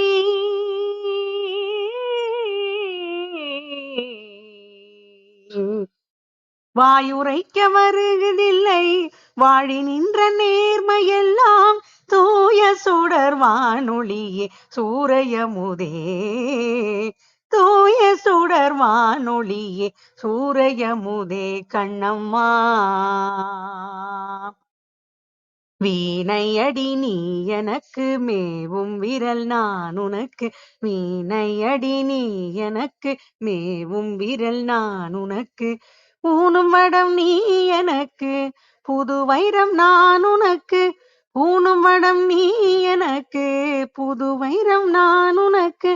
காணும் இடம் தோறும் நின்றன், காணும் இடம் தோறும் நின்றன் கண்ணி ஒளி வீசுதடி. காணும் இடம் தோறும் நின்றன் கண்ணி ஒளி வீசுதடி. மானுடைய பேரரசே வாழ்வு நிலையே கண்ணம்மா. வானமழை நீ எனக்கு, வண்ணமயில் நான் உனக்கு. பானமடி நீ எனக்கு, பாண்டமடி நான் உனக்கு. ஞான ஒளி வீசுதடி. கரி சரி சனி தனி தனி தப மகரி ஞான ஒளி வீசுதடி நங்கை நின்றஞ்சோதி மூகன் ஊனவர் நல்லழகே ஊரு சுவையே கண்ணம்மா. அவைக்கு மிக்க நன்றிங்க. நிறைய வாசிச்சுக்கிட்டே இருக்கணும் புது புது கதைகளை. ரவிச்சந்திரன் சாருக்கு மிக்க நன்றி. அவைக்கு மிக்க நன்றி. ஜோதிமா ரொம்ப நன்றி தங்கம். இந்த பாய்மொழி நீ எனக்கு பாடல் வந்து புதிய இசைக்கோர்ப்பு இன்றைக்கி முதலாக கேட்குறேன். இந்த பாடல் வந்து இசைக்கோர்த்து பாடுவது ரொம்ப சிரமம், மற்ற பாடல்கள் போல் அல்ல. ஆனால் ரொம்ப அற்புதமாக புதிய இசைக்கோர்வையில் புதிய மெட்டில் எங்களை எல்லாம் மகிழ்விச்சிங்க. நன்றிடா தங்கம், யார் ரொம்ப பேசுறீங்க? நன்றிம்மா. ரவிச்சந்திரன் uncle. ரவிச்சந்திரன் அங்கிள், ரொம்ப சந்தோஷம். நிறைய இது பண்றீங்க uncle. ஆமாம், இதே கதை வாசிக்கணும் இது நீங்கன்னு சொல்லி. நிறைய கதை வாசிக்கணும் நீங்க என்ன பத்தி விரிவா. கண்டிப்படா கண்ணா, நீ கேளு, நீ யூடியூப்ல இருக்கு கேளு, அம்மாட்ட சொல்லி கேட்டு, நிறைய கதைகள் இருக்கு, இது போன்ற கதைகள் கேளு. இந்த பாடல் ரொம்ப அழகாக இருந்துச்சு, இன்றைக்கு இப்போ பொருத்தமான ஒரு பாடல். உன்னுடைய குரலுக்கும் உன்னுடைய உழைப்புக்கும் உன்னுடைய கனவுகளுக்கும் வெற்றிகளை, நிறைய வெற்றிகளை பெற்றுக்கொண்டே இருக்க வேண்டும் வாழ்த்தி நன்றி சொல்லிக்கிறேன் தங்கம். நல்லடா, நல்லது. வாய்ப்பு கொடுத்த அவைக்கு நன்றி. மிக்க மிக்க நன்றி ஜோதிமா. உண்மையாவே அவ்வளவு ஒரு மகிழ்ச்சியாக இருந்தது, பெருமையாகவும். உண்மையா நிறைய பேருக்கு கண்ணிலேயே தண்ணி வந்திருக்கும், அந்த அளவுக்கு அந்த உணர்ந்து ஒவ்வொரு வரியும் பாடினீங்க. மிக்க மிக்க நன்றிமா, மிக்க நன்றி. வணக்கம் சரவணன் சார், உங்களால பேச முடியுங்களா? அனைவருக்கும் இனிய காலை வணக்கம். ரவிச்சந்திரன் ஐயா வந்து இன்னைக்கு ரொம்ப அழகா 2 கதை வந்து ரொம்ப உணர்வுபூர்வமாக வந்தது. நம்மளே அதோட டிராவல் பண்ணி அதை கொண்டு போய் நம்ம வந்து எந்த இடத்துல இருக்கிறோம், நம்ம சமூகத்தில் வந்து இதெல்லாம் நம்ம சமூக பறவைகளை பார்த்து எவ்வளோ ஹெல்ப் பண்ண முடியுமோ பண்ணலாம் அப்படின்றது வந்து அவருடைய ஆழமான கருத்துக்கள்ல இருந்து தெரிஞ்சது. ஐயா அவர்களுக்கு நன்றிகள். தொடர்ந்து ஐயா அவர்கள் செய்கிற எல்லா இதுக்கும் நன்றி, வாழ்த்துக்கள்.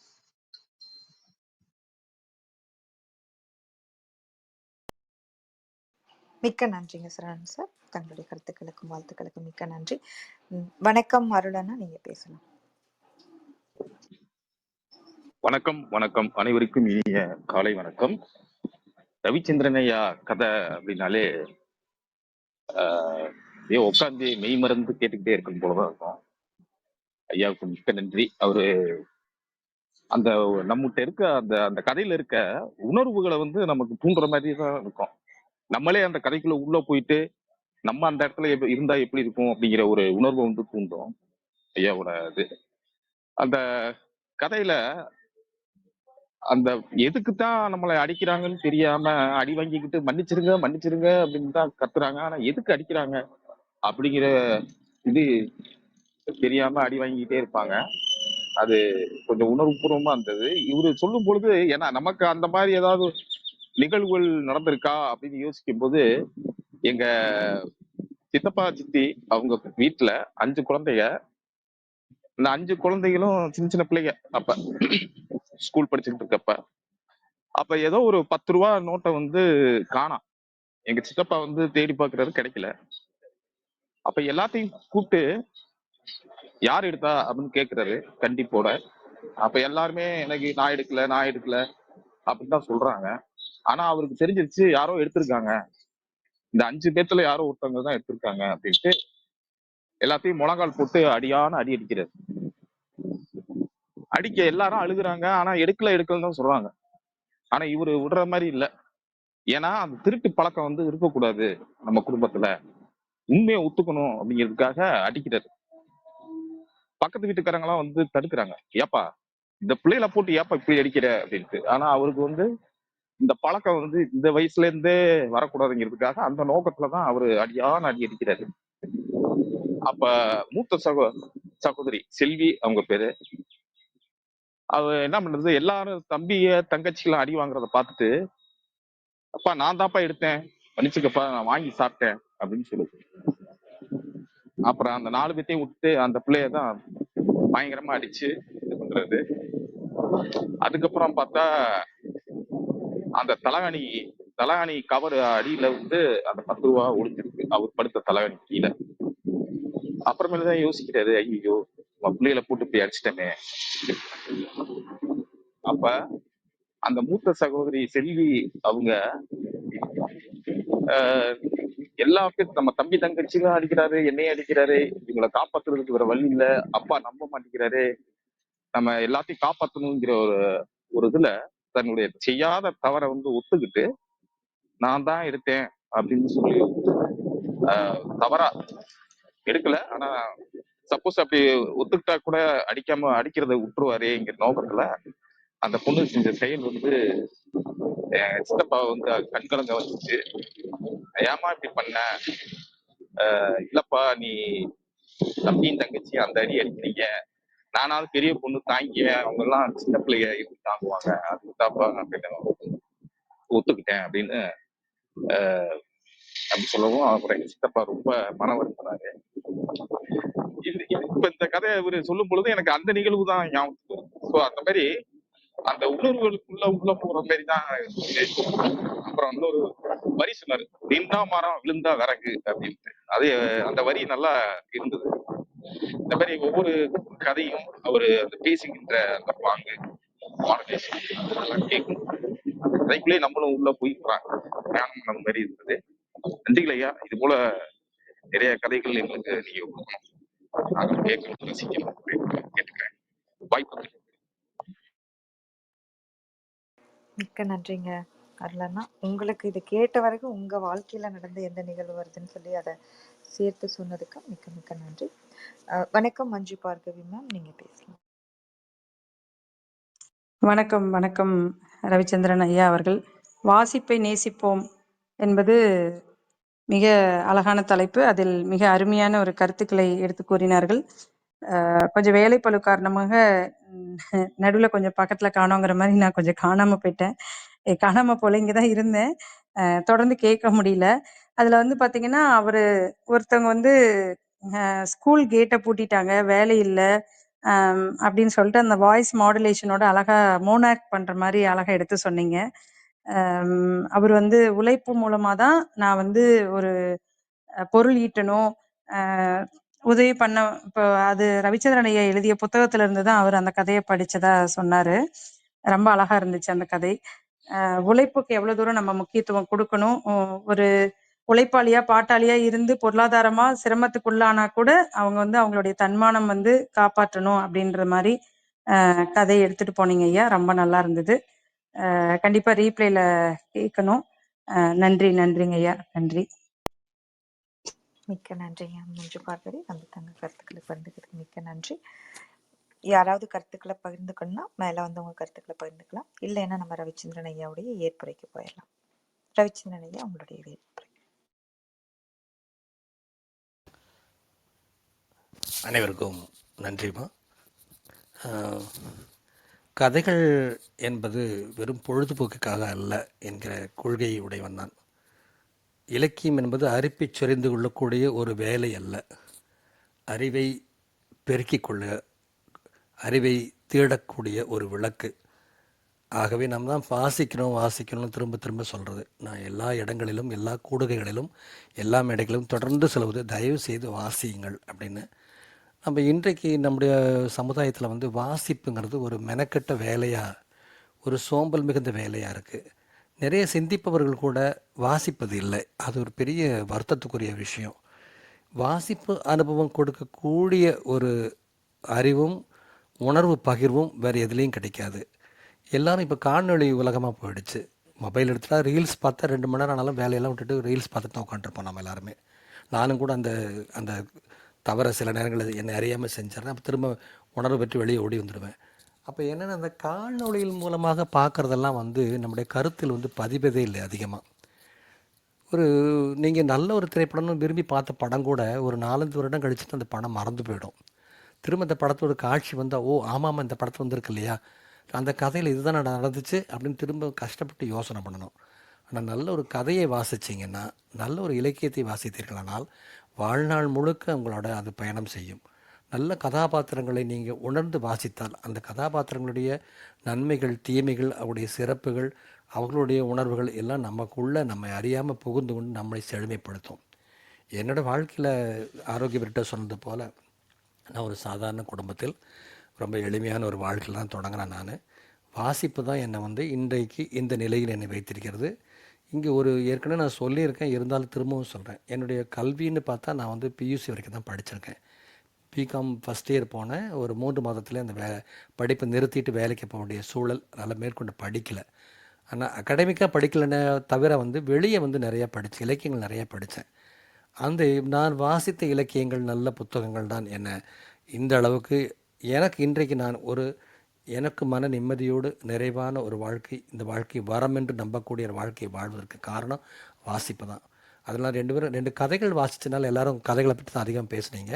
ஆனால் வழக்கத்துக்கு மாறாக இன்றைக்கு வந்து முன்னால் நான் வாசிப்பை நேசிப்போங்கிற தலைப்புக்கு ரொம்ப மெனக்கெட்டு தான் நான் இன்றைக்கி சொன்ன அந்த நல்ல கருத்துக்களெல்லாம் எனக்கு என்ன நான் உணர்ந்த கருத்துக்களை எல்லாம் இங்கே பதிவு செஞ்சேன். வாசிக்கிறது வந்து ஒரு இந்த நீச்சல் கற்றுக்கிற மாதிரி தான். குளிர்ந்த நேரத்தில் காலையில் பச்சை தண்ணியில் குளிக்கும்போது குளிக்கணுமான்னு தோணும், இன்றைக்கி குளிக்காமையே போயிடலாமான்னு கூட தோணும். அப்போ அதே போல் ஒரு ஆற்றுலையோ குளத்துலையோ குளிக்க போகும்போது குளிருமேங்கிற ஒரு தயக்கம் இருக்கும். அப்போது எதுக்கு இறங்கிட்டு அப்படியே போயிடலான்னா அந்த குளிக்கிற சுகத்தை நம்ம இழந்துருவோம். ஆனால் ஒரு நிமிடம் துணிச்சலாக தண்ணிக்குள்ளே குதிச்சிட்டோன்னா அதுக்கப்புறம் ஆனந்தமாக இருக்கும், அது ரொம்ப சுகமாக இருக்கும். நம்முடைய அழுக்குகளெல்லாம், உடலில் இருக்கிற புற அழுக்குகளெல்லாம் போகும். வாசிப்பு அப்படி தான். நீங்கள் ஒரு புத்தகத்தை எடுக்கும்போது இந்த புத்தகத்தை இவ்வளோ பெரிய புத்தகத்தை வாசிக்கணுமே, இவ்வளோ நேரம் செலவழிக்கணுமே, இவ்வளோ மெனக்கடணுமே அப்படின்னு நினச்சிங்கன்னா வாசிக்கவே முடியாது. என்னதான் இருக்குது பார்க்கலான்னு அந்த புத்தகத்தை எடுத்து நீங்கள் திறந்து படிக்க தொடங்குனீங்கன்னா உங்களை அறியாமல் இந்த புத்தகத்துக்குள்ள நீங்கள் போயிடுவீங்க. அந்த வாசிப்பு அனுபவம் உங்களுடைய அழுக்குகளை, உங்கள் மனசில் உள்ள குறைகளை, உங்கள் மனசில் உள்ள குற்றங்களை, கசடுகளை நீக்கி உங்களை தெளிவுபடுத்தும். அதனால தான் தொடர்ந்து வாசிக்கணும் அப்படின்னு சொல்கிறது. ஒவ்வொரு நாளுமாவது, எல்லா நாளும் வாசிக்க முடியலன்னா பரவாயில்ல, எப்போதாவது வாசிக்கணுங்கிற ஒரு பழக்கம் வேணும். வாசிப்பு நின்று போனால் நம்முடைய மொழி வளம் கெட்டு போகும். ஒரு காலகட்டத்தில் என்ன இப்படியே தொடர்ந்து போனால் இந்த வாசிப்பு இப்போது புத்தக சந்தைகள்லாம் நடத்துகிறாங்க, பெரிய விழாக்கள் நடத்துகிறாங்க, நிறைய புத்தகங்கள் விற்பனை ஆகுது அப்படின்னு பெருமையாக வந்து செய்திகள்லாம் வருது. ஆனால் வந்து வாசிப்பில் அந்த புத்தகங்கள் எத்தனை புத்தகங்களை வாசிக்கிறாங்கங்கிறது பெரிய கேள்விக்குறி. பல பேர் ஆர்வமாக புத்தகம் வாங்குகிறாங்க, ஆனால் வாசிப்பதில்லை. வாங்கி வைத்த அலமாரியில் படுத்து கொண்டிருக்கிற புத்தகம் வந்து அந்த புத்தகத்தை செய்கிற மிகப்பெரிய அநீதி, மிகப்பெரிய துரோகம்னு சொல்லுவேன் நான். ஏன்னா ஒரு புத்தகம் வந்து ஒரு எழுத்தாளன் தன்னுடைய உணர்வுகளெல்லாம் கசக்கி ஒரு உண்மை இங்கே நேரத்தில் சொல்கிறேன். இந்த உயிரச்சம் தொகுதியில் இந்த 9 கதைகள் நான் எழுதினேன், 7 சிறுகதைகள் 2 குறுநாவல் எழுதினேன். அந்த பல கதைகள் வந்து அதில் உருக்கமான கட்டங்களெல்லாம் நான் லேப்டாப்பில் டைப் பண்ணும்போது என் கண்ணிலிருந்து அப்படியே தாரை தாரையாக கண்ணீர் வழிய தான் நான் எழுதியிருக்கேன். நான் என்னோடய உணர்வுகளெல்லாம் அப்படியே கொட்டி தான் எழுதியிருக்கேன். அப்போ ஒரு எழுத்தாளன் தன்னுடைய நேரத்தை, தன்னுடைய சிந்தனையை, தன்னுடைய கற்பனையை, தன்னுடைய அனுபவத்தை, தன்னுடைய வாழ்வியல் துன்பங்களை, வலிகளை, இந்த சமுதாயத்தின் மீது கொண்டுள்ள ஆகப்பெரிய அக்கறையை எல்லாம் வடித்தெளித்து ஒரு கதையாக கொடுக்கும் பொழுது அதை வாங்கி வைத்து கொண்டு வாசிக்கலன்னு சொன்னால், ஒரு தெருவில் இருக்கிற ஒரு குழந்தைய அழைச்சிட்டு வந்து அது தனியாக நிற்கிதேன்னு அழைச்சிட்டு வந்து வீட்டில் உட்கார வச்சுட்டு அதுக்கு சோறு போடாமல் நம்ம கவனிக்காமல் நம்ம வேலைகளை நம்ம பார்த்துட்டு இருக்கிற மாதிரி ஒரு வன்கொடுமைன்னு நினைக்கிறேன் நான்.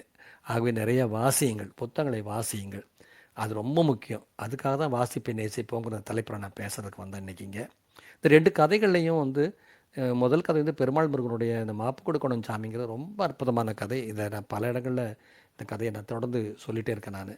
ஏன்னா இந்த கதை வந்து ஒரு சமூக ஏற்றத்தாழ்வை இன்றைக்கி நிறைய பேர் நம்ம எல்லாம் நினச்சிட்ருக்குறோம், இப்போல்லாம் யார் ஜாதி பார்க்குறாங்க அப்படின்னு சொல்லி எளிமையாக சொல்லிட்டு போயிடுறோம்.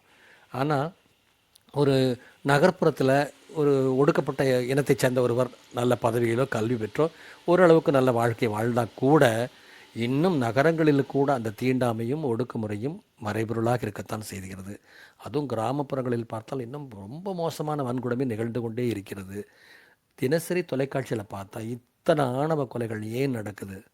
அந்த பெண் ஆதிக்க சாதியை சேர்ந்தவனாக இருப்பான், அந்த பையன் ஒடுக்கப்பட்ட சாதியை சேர்ந்தவனாக இருப்பான். அந்த ஒரே காரணத்துக்காக நேற்றுக்கு கூட ஒரு செய்தி நான் பார்த்தேன், தொலைக்காட்சியில் பார்த்தேன், செய்தியில் பார்த்தேன். தொடர்ந்து நடந்து கொண்டே இருக்கிறது. இந்திய நாடு முழுவதும் இந்த கொடுமை இருக்கிறது. உலகில் வேறு எந்த நாட்டிலும் இல்லாத இந்த ஜாதி வேற்றுமையும் இந்த வெறுப்பும் இங்கே விஷம் போல், காற்றில் கலந்த விஷம் போல் பரவி கிடக்கிறது. ஊரில் உலகத்தில் வீட்டில் தண்ணி இருந்தால் அதை தூய்மைப்படுத்தி நம்ம காய்ச்சி குடிச்சிடலாம், இல்லாட்டி ஃபில்டரில் போட்டு எடுத்துக்கலாம். ஆனால் காற்றில் நச்சு பரவிடுச்சுன்னா அந்த காற்றை எப்படி நம்ம தூய்மைப்படுத்த முடியும்? அதுபோல தான் இந்த ஜாதிங்கிற வெறி, இந்த ஜாதிங்கிற வேற்றுமை, இந்த ஜாதி கொடுமைங்கிறது. அதை நம்ம தொடர்ந்து நம்ம அதை பற்றி பேசணும், அதை பற்றி சிந்திக்கணும், அதற்காக போராடணும், அதை பற்றி உரக்க நம்ம குரல் கொடுக்கணுங்கிறதுக்காக தான் இந்த கதை எழுதப்பட்டது. பெருமாள் முருகன் வந்து இந்த கதைக்காக மிகுந்த பாராட்டுகளை பெற்றார். என்னை ரொம்பவும் பாதித்த கதை. எந்தெந்த அரங்கங்களில் இந்த கதையை நான் வாசிச்சிருக்கணும் அங்கெல்லாம் எனக்கு கரவொலியை கொடுத்து என்னை பாராட்டிய ஏராளமான வாசகர்களை, நேயர்களை இந்த நேரத்தில் நான் நினைவுபடுத்திக் கொள்கிறேன். 2வது கதையும் அதே போல் தான். கொரோனா வந்து நம்ம எல்லாருமே மறதி நமக்கு மோசமான ஒரு வியாதி. நமக்கு எவ்வளவு பேர் மறக்கணும். நமக்கு தனிப்பட்ட துன்பங்களை மறந்து இந்த பொது நீரோட்டத்தில் கலந்து உற்சாகமாக வாழ வேண்டும். அதுதான் முறையான வாழ்க்கைன்னு நான் ரொம்ப தீவிரமாக நம்பக்கூடியவன். ஆனால் சமுதாய கொடுமைகளை, கடந்த காலத்தில் நடந்த துன்பங்களை, நம்முடைய இழப்புகளை, அந்த நேரத்தில் அரசும் அமைப்புகளும் செய்த அலட்சியங்களை, அதனால் ஏற்பட்ட நேற்றைக்கு கூட ஒரு செய்தியில், ஒரு பிபிசி செய்தியில் கேட்டால் வந்து கொரோனா ஒரு ரிசர்வ் பேங்கோட முன்னாள் கவர்னர் ரகுராம் அவருடைய பேட்டியில் கேட்டேன் நான். கொரோனா காலத்தில் ஏற்பட்ட மரணங்களின் எண்ணிக்கையில் வந்து இந்திய அரசும் இங்குள்ள தரவுகள் கொடுக்கப்பட்டது நிறைய மறைத்து பொருள்களை பொய்யான தகவலை கொடுத்துருக்காங்க. இவங்கள் கொடுத்த தரவுகளை விட மிக அதிக அளவு வித்தியாசமான எண்ணிக்கையில் இழப்புகள் ஏற்பட்டிருக்கு அப்படின்னு சொல்லி குறிப்பிட்டு அதை எண்ணிக்கை கூட சொன்னார் அவர். அப்போ இவ்வளவு இழப்பு ஏற்பட்ட கொரோனா வந்து நம்ம என்ன பண்ணுச்சுங்கிறத மறந்துடக்கூடாது. அந்த காலகட்டத்தில், கொரோனா காலகட்டத்தில் இந்த சமூக விலக்கு இருக்கு இல்லையா, இந்த ஐசோலேஷன், எல்லாரும் ஒருத்தர் தொடக்கூடாது, சந்திக்கக்கூடாது அப்படின்னு சொல்லி எல்லாரும் தனிமைப்படுத்தப்பட்டிருந்தோம் இல்லையா, அது ஒரு மிகப்பெரிய ஒரு கொடுமையான தீண்டாமை. தீண்டாமை வந்து சாதிய தீண்டாமை போலவே சமூக தீண்டாமை அந்த நேரத்தில் நிகழ்ந்தது. அந்த நேரத்தில் ஏற்பட்ட அந்த ஒரு ஆண்டு யாரையும் சந்திக்க முடியாமல், யாரோடையும் பழக முடியாமல், யாரையும் தொட முடியாமல், தீண்ட முடியாமல் இருந்து, என்னுடைய வழக்கம் வந்து நான் எப்போவுமே என்னுடைய மாணவர்களையும் நண்பர்களையும் சந்திக்கும் போது யாரை சந்திக்கும் பொழுதும் அரவணைத்து கொண்டு அணைத்து கொண்டு தான் ஹக் பண்ணிட்டு தான் நான் பேசுவேன். நான் கரம் கூப்பி வணக்கம் சொல்வதோடு, கை குலுக்கி முகமன் கூறுவதோடு, கட்டி அணைத்து அவர்களை முகமன் கூறுவது என்னுடைய வாழ்நாள் பழக்கமாக வைத்துக் கொண்டு இருக்கிறேன். அப்படிப்பட்ட எனக்கு யாரையும் தொடக்கூடாதுன்னு சொன்னது வந்து ரொம்ப பெரிய வலியாக இருந்துச்சு. யாரையும் சந்திக்கக்கூடாதுன்னு சொன்னது, ஐசோலேட் பண்ணி வச்சுருந்தது மிகப்பெரிய எனக்கு ஒரு கொடுமையான ஒரு அனுபவமாக இருந்துச்சு. அந்த மன அழுத்தத்தில் தான் கொரோனாவை பற்றி கதைகள் நான் எழுத ஆரம்பித்தேன். அதில் ஒரு கதை தான் இந்த முருகேசன். இருந்தது வாழ்க்கையில் சந்தித்த ஒரு நபர் தான். அதில் பாதி வந்து உண்மையில் நடந்தது, மீதி வந்து என்னுடைய கற்பனைகளையும் சேர்த்து இந்த சமூக குறைபாடுகளை சுட்டி காட்டுவதற்காக அந்த கதை எழுதினேன். முகநூலில் இது ஒரு சின்ன பதிவாக போட்டேன் நான். அந்த முகநூலில் எழுதின பதிவுக்கு பார்த்தா ஒரு 250 லைக்ஸும் அது வந்துச்சு. என்னென்னா, நிறைய பேர் முருகேசனை தேடி கண்டுபிடிங்க, நாங்கள் பண உதவி செய்கிறோம், அவரோட அக்கௌண்ட் நம்பர் கொடுங்க, நான் பணம் போடுறேன் அப்படின்னு சொல்லி தொலைபேசி வாயிலாகவும் பின்னூட்டத்தின் வாயிலாகவும் மெசஞ்சரில் இன்பாக்ஸில் வந்து நிறைய பேர் என்னை தொடர்பு கொண்டாங்க. 1-2 ஆசிரமங்கள் இருந்து அவரை கொண்டு எங்களோட சேர்த்துக்க நான் சேர்த்து வைக்கிறேன் அப்படின்னு சொன்னார். ஆனால் உண்மையிலேயே முருகேசன் எங்கேன்னு கண்டுபிடிக்க முடியல. அந்த பையனை போய் கேட்டபோது, திரும்ப அந்த பையனை மறுபடியும் தொலைபேசியில் அழைச்சி போய் கேட்டபோது, இல்லை சார், அவர் அதுக்கப்புறம் பேசவே இல்லை, எங்கே இருக்கான்னு தெரியல எங்களுக்கு அப்படின்னு சொன்னார். அவர் உயிரோடு இருக்கிறாரா இல்லையா, எங்கே இருக்கிறார், மிகப்பெரிய கேள்விக்குறி என் மனதை அரித்து கொண்டு இப்போது அரித்து கொண்டே இருக்கிறது. அவர் ஒரு எளிமையான மனிதர். இந்த மாதிரி அடையாளம் தெரியாமல் இந்த சமூகத்தில் ஒரு தூசு துகளைப் போல இத்தனை கோடி 130 கோடி வாழக்கூடிய இந்த சமூகத்தில் உருவம் தெரியாமல், அடையாளம் தெரியாமல், பெயர் தெரியாமல், அவருடைய இருப்பு என்னவென்றே தெரியாமல் மறைந்து போகின்ற, தொலைந்து போகின்ற, நசுக்கப்படுகின்ற கோடிக்கணக்கான மக்களின் அவர்களுடைய வாழ்க்கை தரம் மேம்பட வேண்டும் என்று தான் அருள்குமரன் அழகாக சொன்னார். ரொம்ப அழகாக சொன்னார். இங்கே எல்லாமே இருக்குது. ஆனால் ஒரு பக்கம் செல்வம் குவிஞ்சு கிடக்குது, ஒரு பக்கம் வந்து செல்வம் குவிஞ்சுக்கிட்டே இருக்குது, கோடிக்கணக்கில் குவிஞ்சிக்கிட்டே இருக்குது. ஆனால் ஒரு பக்கம் வந்து அன்றாட வாழ்க்கைக்கு அல்லாடுகின்ற நிலைமையில் தான் இருக்குது. எனக்கு இந்த வீட்டு வேலை செய்யும் பெண்மணிகளோட பார்த்தா ரொம்ப பாவமாக இருக்கும். மாதம் 3000 ரூபா சம்பளத்துக்கு 30 நாள் வந்து பாத்திரம் கழுவி, வீடு கூட்டி தொடச்சி, துணிமணி துவைச்சி போட்டு, ஊழியம் பண்ணி இத்தனையும் பண்ணுவாங்க. ஒரு வீட்டில் வேலை செஞ்சுட்டு அடுத்த வீட்டுக்கு ஓடுவாங்க. 4 வீட்டில் வேலை செஞ்சால் தான் மாதம் ஒரு 10,000 12,000 கிடைக்கும். இந்த 10,000 ரூபாய் இன்றைக்கிற விலைவாசி என்ன இருக்குது? இந்த மாதிரி மனிதர்களை பற்றி தான் நான் எழுதணும்னு ஆசைப்பட்றேன். என்னுடைய எல்லா கதைகளுமே இந்த சமூக உணர்வோடு தான் எழுதப்பட்டிருக்கின்றன. அப்படித்தான் இந்த கதையை எழுதினேன். இந்த கதை வந்து கதையாக வந்தது மட்டும் இல்லாமல் வாசகசாலையில் வெளிவந்திருக்கு. அப்போ நிறைய பேர் படித்து பாராட்டினாங்க. முகநூலில் ஒரு சின்ன ஒரு துணுக்கு செய்தியாக போட்டது வந்து நான் எதிர்பார்க்காத அளவுக்கு மிகப்பெரிய ஒரு தாக்கத்தை எனக்குள்ள ஏற்படுத்துச்சு. இந்த சமூகத்தில் இப்படி மக்களை வந்து சிந்திப்பதற்கும் சக மனிதனை நேசிப்பதற்கான ஒரு சின்ன ஒரு தூண்டுதலாக என்னால் இருக்க முடியும் அப்படின்னு சொன்னால் அதை மிகப்பெரிய பேராக என்னுடைய கடமையாக எண்ணுகிறேன். இந்த 2 கதைகளை வாசிப்பதற்கு எனக்கு வாய்ப்பளித்த சரித்திரம் படைப்பவன் குழுவிற்கும், இங்கு வந்திருந்து என்னை ஊக்கப்படுத்தின ஆரோக்கிய பிரிட்டோ, கற்பகவல்லி, ரேவதி சங்கரநம்பரம், வேல்ராஜ் ஆகியோருக்கும் நன்றியை தெரிவித்துக்கொண்டு, இங்கு வந்திருந்து கருத்து சொன்ன ஒவ்வொருவருக்கும் என்னுடைய அன்பையும் நன்றியையும் சொல்லிக் கொள்கிறேன். கேட்டுக்கொண்டிருந்த ஒவ்வொருக்கும் என்னோட அன்பை தெரிவித்துக் கொள்கிறேன். தொடர்ந்து நாம் பயணிப்போம். சரித்திரம் படைப்போம் குழுவிற்கு நன்றிகளும் வாழ்த்துக்களும். நன்றி, வணக்கம். மிக்க மிக்க நன்றிங்க ரவிச்சந்திரன் ஐயா. ஏன்னா நீங்கள் 2 கதையும் வாசிச்சுட்டு வாசிப்பை நேசிப்போங்கிறதுக்காக என்னென்ன விஷயங்கள் நான் சொன்னேங்கிறதையும் எல்லாரும் கருத்தில் கொண்டுக்கணும் அப்படின்னு சொன்னீங்க. அது கூட ரொம்ப அழகாக வந்து நம்ம நிறைய காட்சிப்படுத்துதலில் பார்க்குறதெல்லாம் நம்மளுக்கு மறந்துடுது அப்படின்னு சொல்லிடுறோம். அதுக்கு காரணம் என்னன்னா, நம்ம காட்சியாக பார்க்கறது இன்னொருத்தர் கற்பனையில் அவரு ஹீரோ ஹீரோயினாக போட்டு அது வந்து நடித்தது தான். ஆனால் நம்ம ஒரு கதையை வாசிக்கல, நீங்க சொல்ற ஒரு மனிதரா இருந்தாலும் நம்ம கற்பனையில வந்து நம்மளுக்குன்னு ஒரு நபரை வந்து கற்பனை செஞ்சு நம்ம அதை வந்து உள்ளுக்குள்ள போய் பார்க்கறனால எந்த கதைகளும் எந்த வாசிப்பும் வந்து நம்ம மறக்கிறது இல்லை. அது போல ஒவ்வொரு விஷயம் சமுதாயத்திலிருந்து ஒரு நேரடியா என்னென்ன விஷயங்கள் தேவைப்படுது அப்படிங்கறது ரொம்ப அழகா சொன்னீங்க. அதுக்கும் நீங்க அந்த வாசிப்புல சொன்ன அந்த எக்ஸாம்பிள் ரொம்ப ஓமை ரொம்ப அழகா இருந்தது. நீங்க ஏதோ ஒரு குழந்தை தனியா இருக்குதுன்னு கொண்டு வந்து வீட்டுல வச்சுட்டு அதுக்கு சாப்பாடு போடாம இருந்தீங்கன்னா அது எவ்வளவு பெரிய கொடுமை. அதே போலதான் புத்தகங்களை வாங்கி வாசிக்காம இருக்கிறது அப்படின்னு நீங்க சொன்னதும், கடைசியா இந்த ஏற்றத்தாழ்வு அப்படிங்கிறது நம்ம நாட்டுல எந்த அளவுக்கு அதிகமா இருக்குதுங்கிறதும், ஜாதி வெறி அப்படிங்கிறது காற்றுல விஷம் கலந்தாற் போல அதை எப்படி வந்து சுத்தப்படுத்துறதுன்னு தெரியாத நிலையில தான் இன்று வரைக்கும் நம்ம இருக்கிறோம் அப்படிங்கிறத ரொம்ப அழகா வந்து சொன்னீங்க. இன்னும் நிறைய விஷயங்கள் இலக்கியம் அப்படிங்கிறது படைக்கப்பட்டதன் காரணமே நிறைய விஷயங்கள் சமுதாயத்துக்கும் சரி எல்லாருக்கும் பயன் பெறணும் அப்படிங்கிறது தான். அதை ரொம்ப அழகா பண்ணிட்டு இருக்கீங்க. நிச்சயமா நீங்க ஒரு பெரிய வழிகாட்டியா எல்லாத்துக்கும் செஞ்சுட்டு இருக்கீங்க. அதுக்கு மிக்க நன்றி. மிக்க நன்றி அனைவருக்கும். இவ்வளவு நேரம் தங்களது கருத்துக்களை வந்து பகிர்ந்து கொண்டவர்களுக்கு, பொறுமையாக கேட்ட அனைவருக்கும், தங்களது 2 கதைகளையும் வாசிப்பு எந்த அளவுக்கு நேசிக்கப்பட வேண்டும் என்று தெரிவித்தமைக்கும் மிக்க நன்றி ரவிச்சந்திரன் ஐயா. இதே நேரம் நாளை காலை 6 மணிக்கு சந்திப்போம். மிக்க நன்றி அனைவருக்கும். அனைவருக்கும் நன்றி, அனைத்திற்கும் நன்றி, ஆண்டவனுக்கும் நன்றி. மிக்க நன்றி.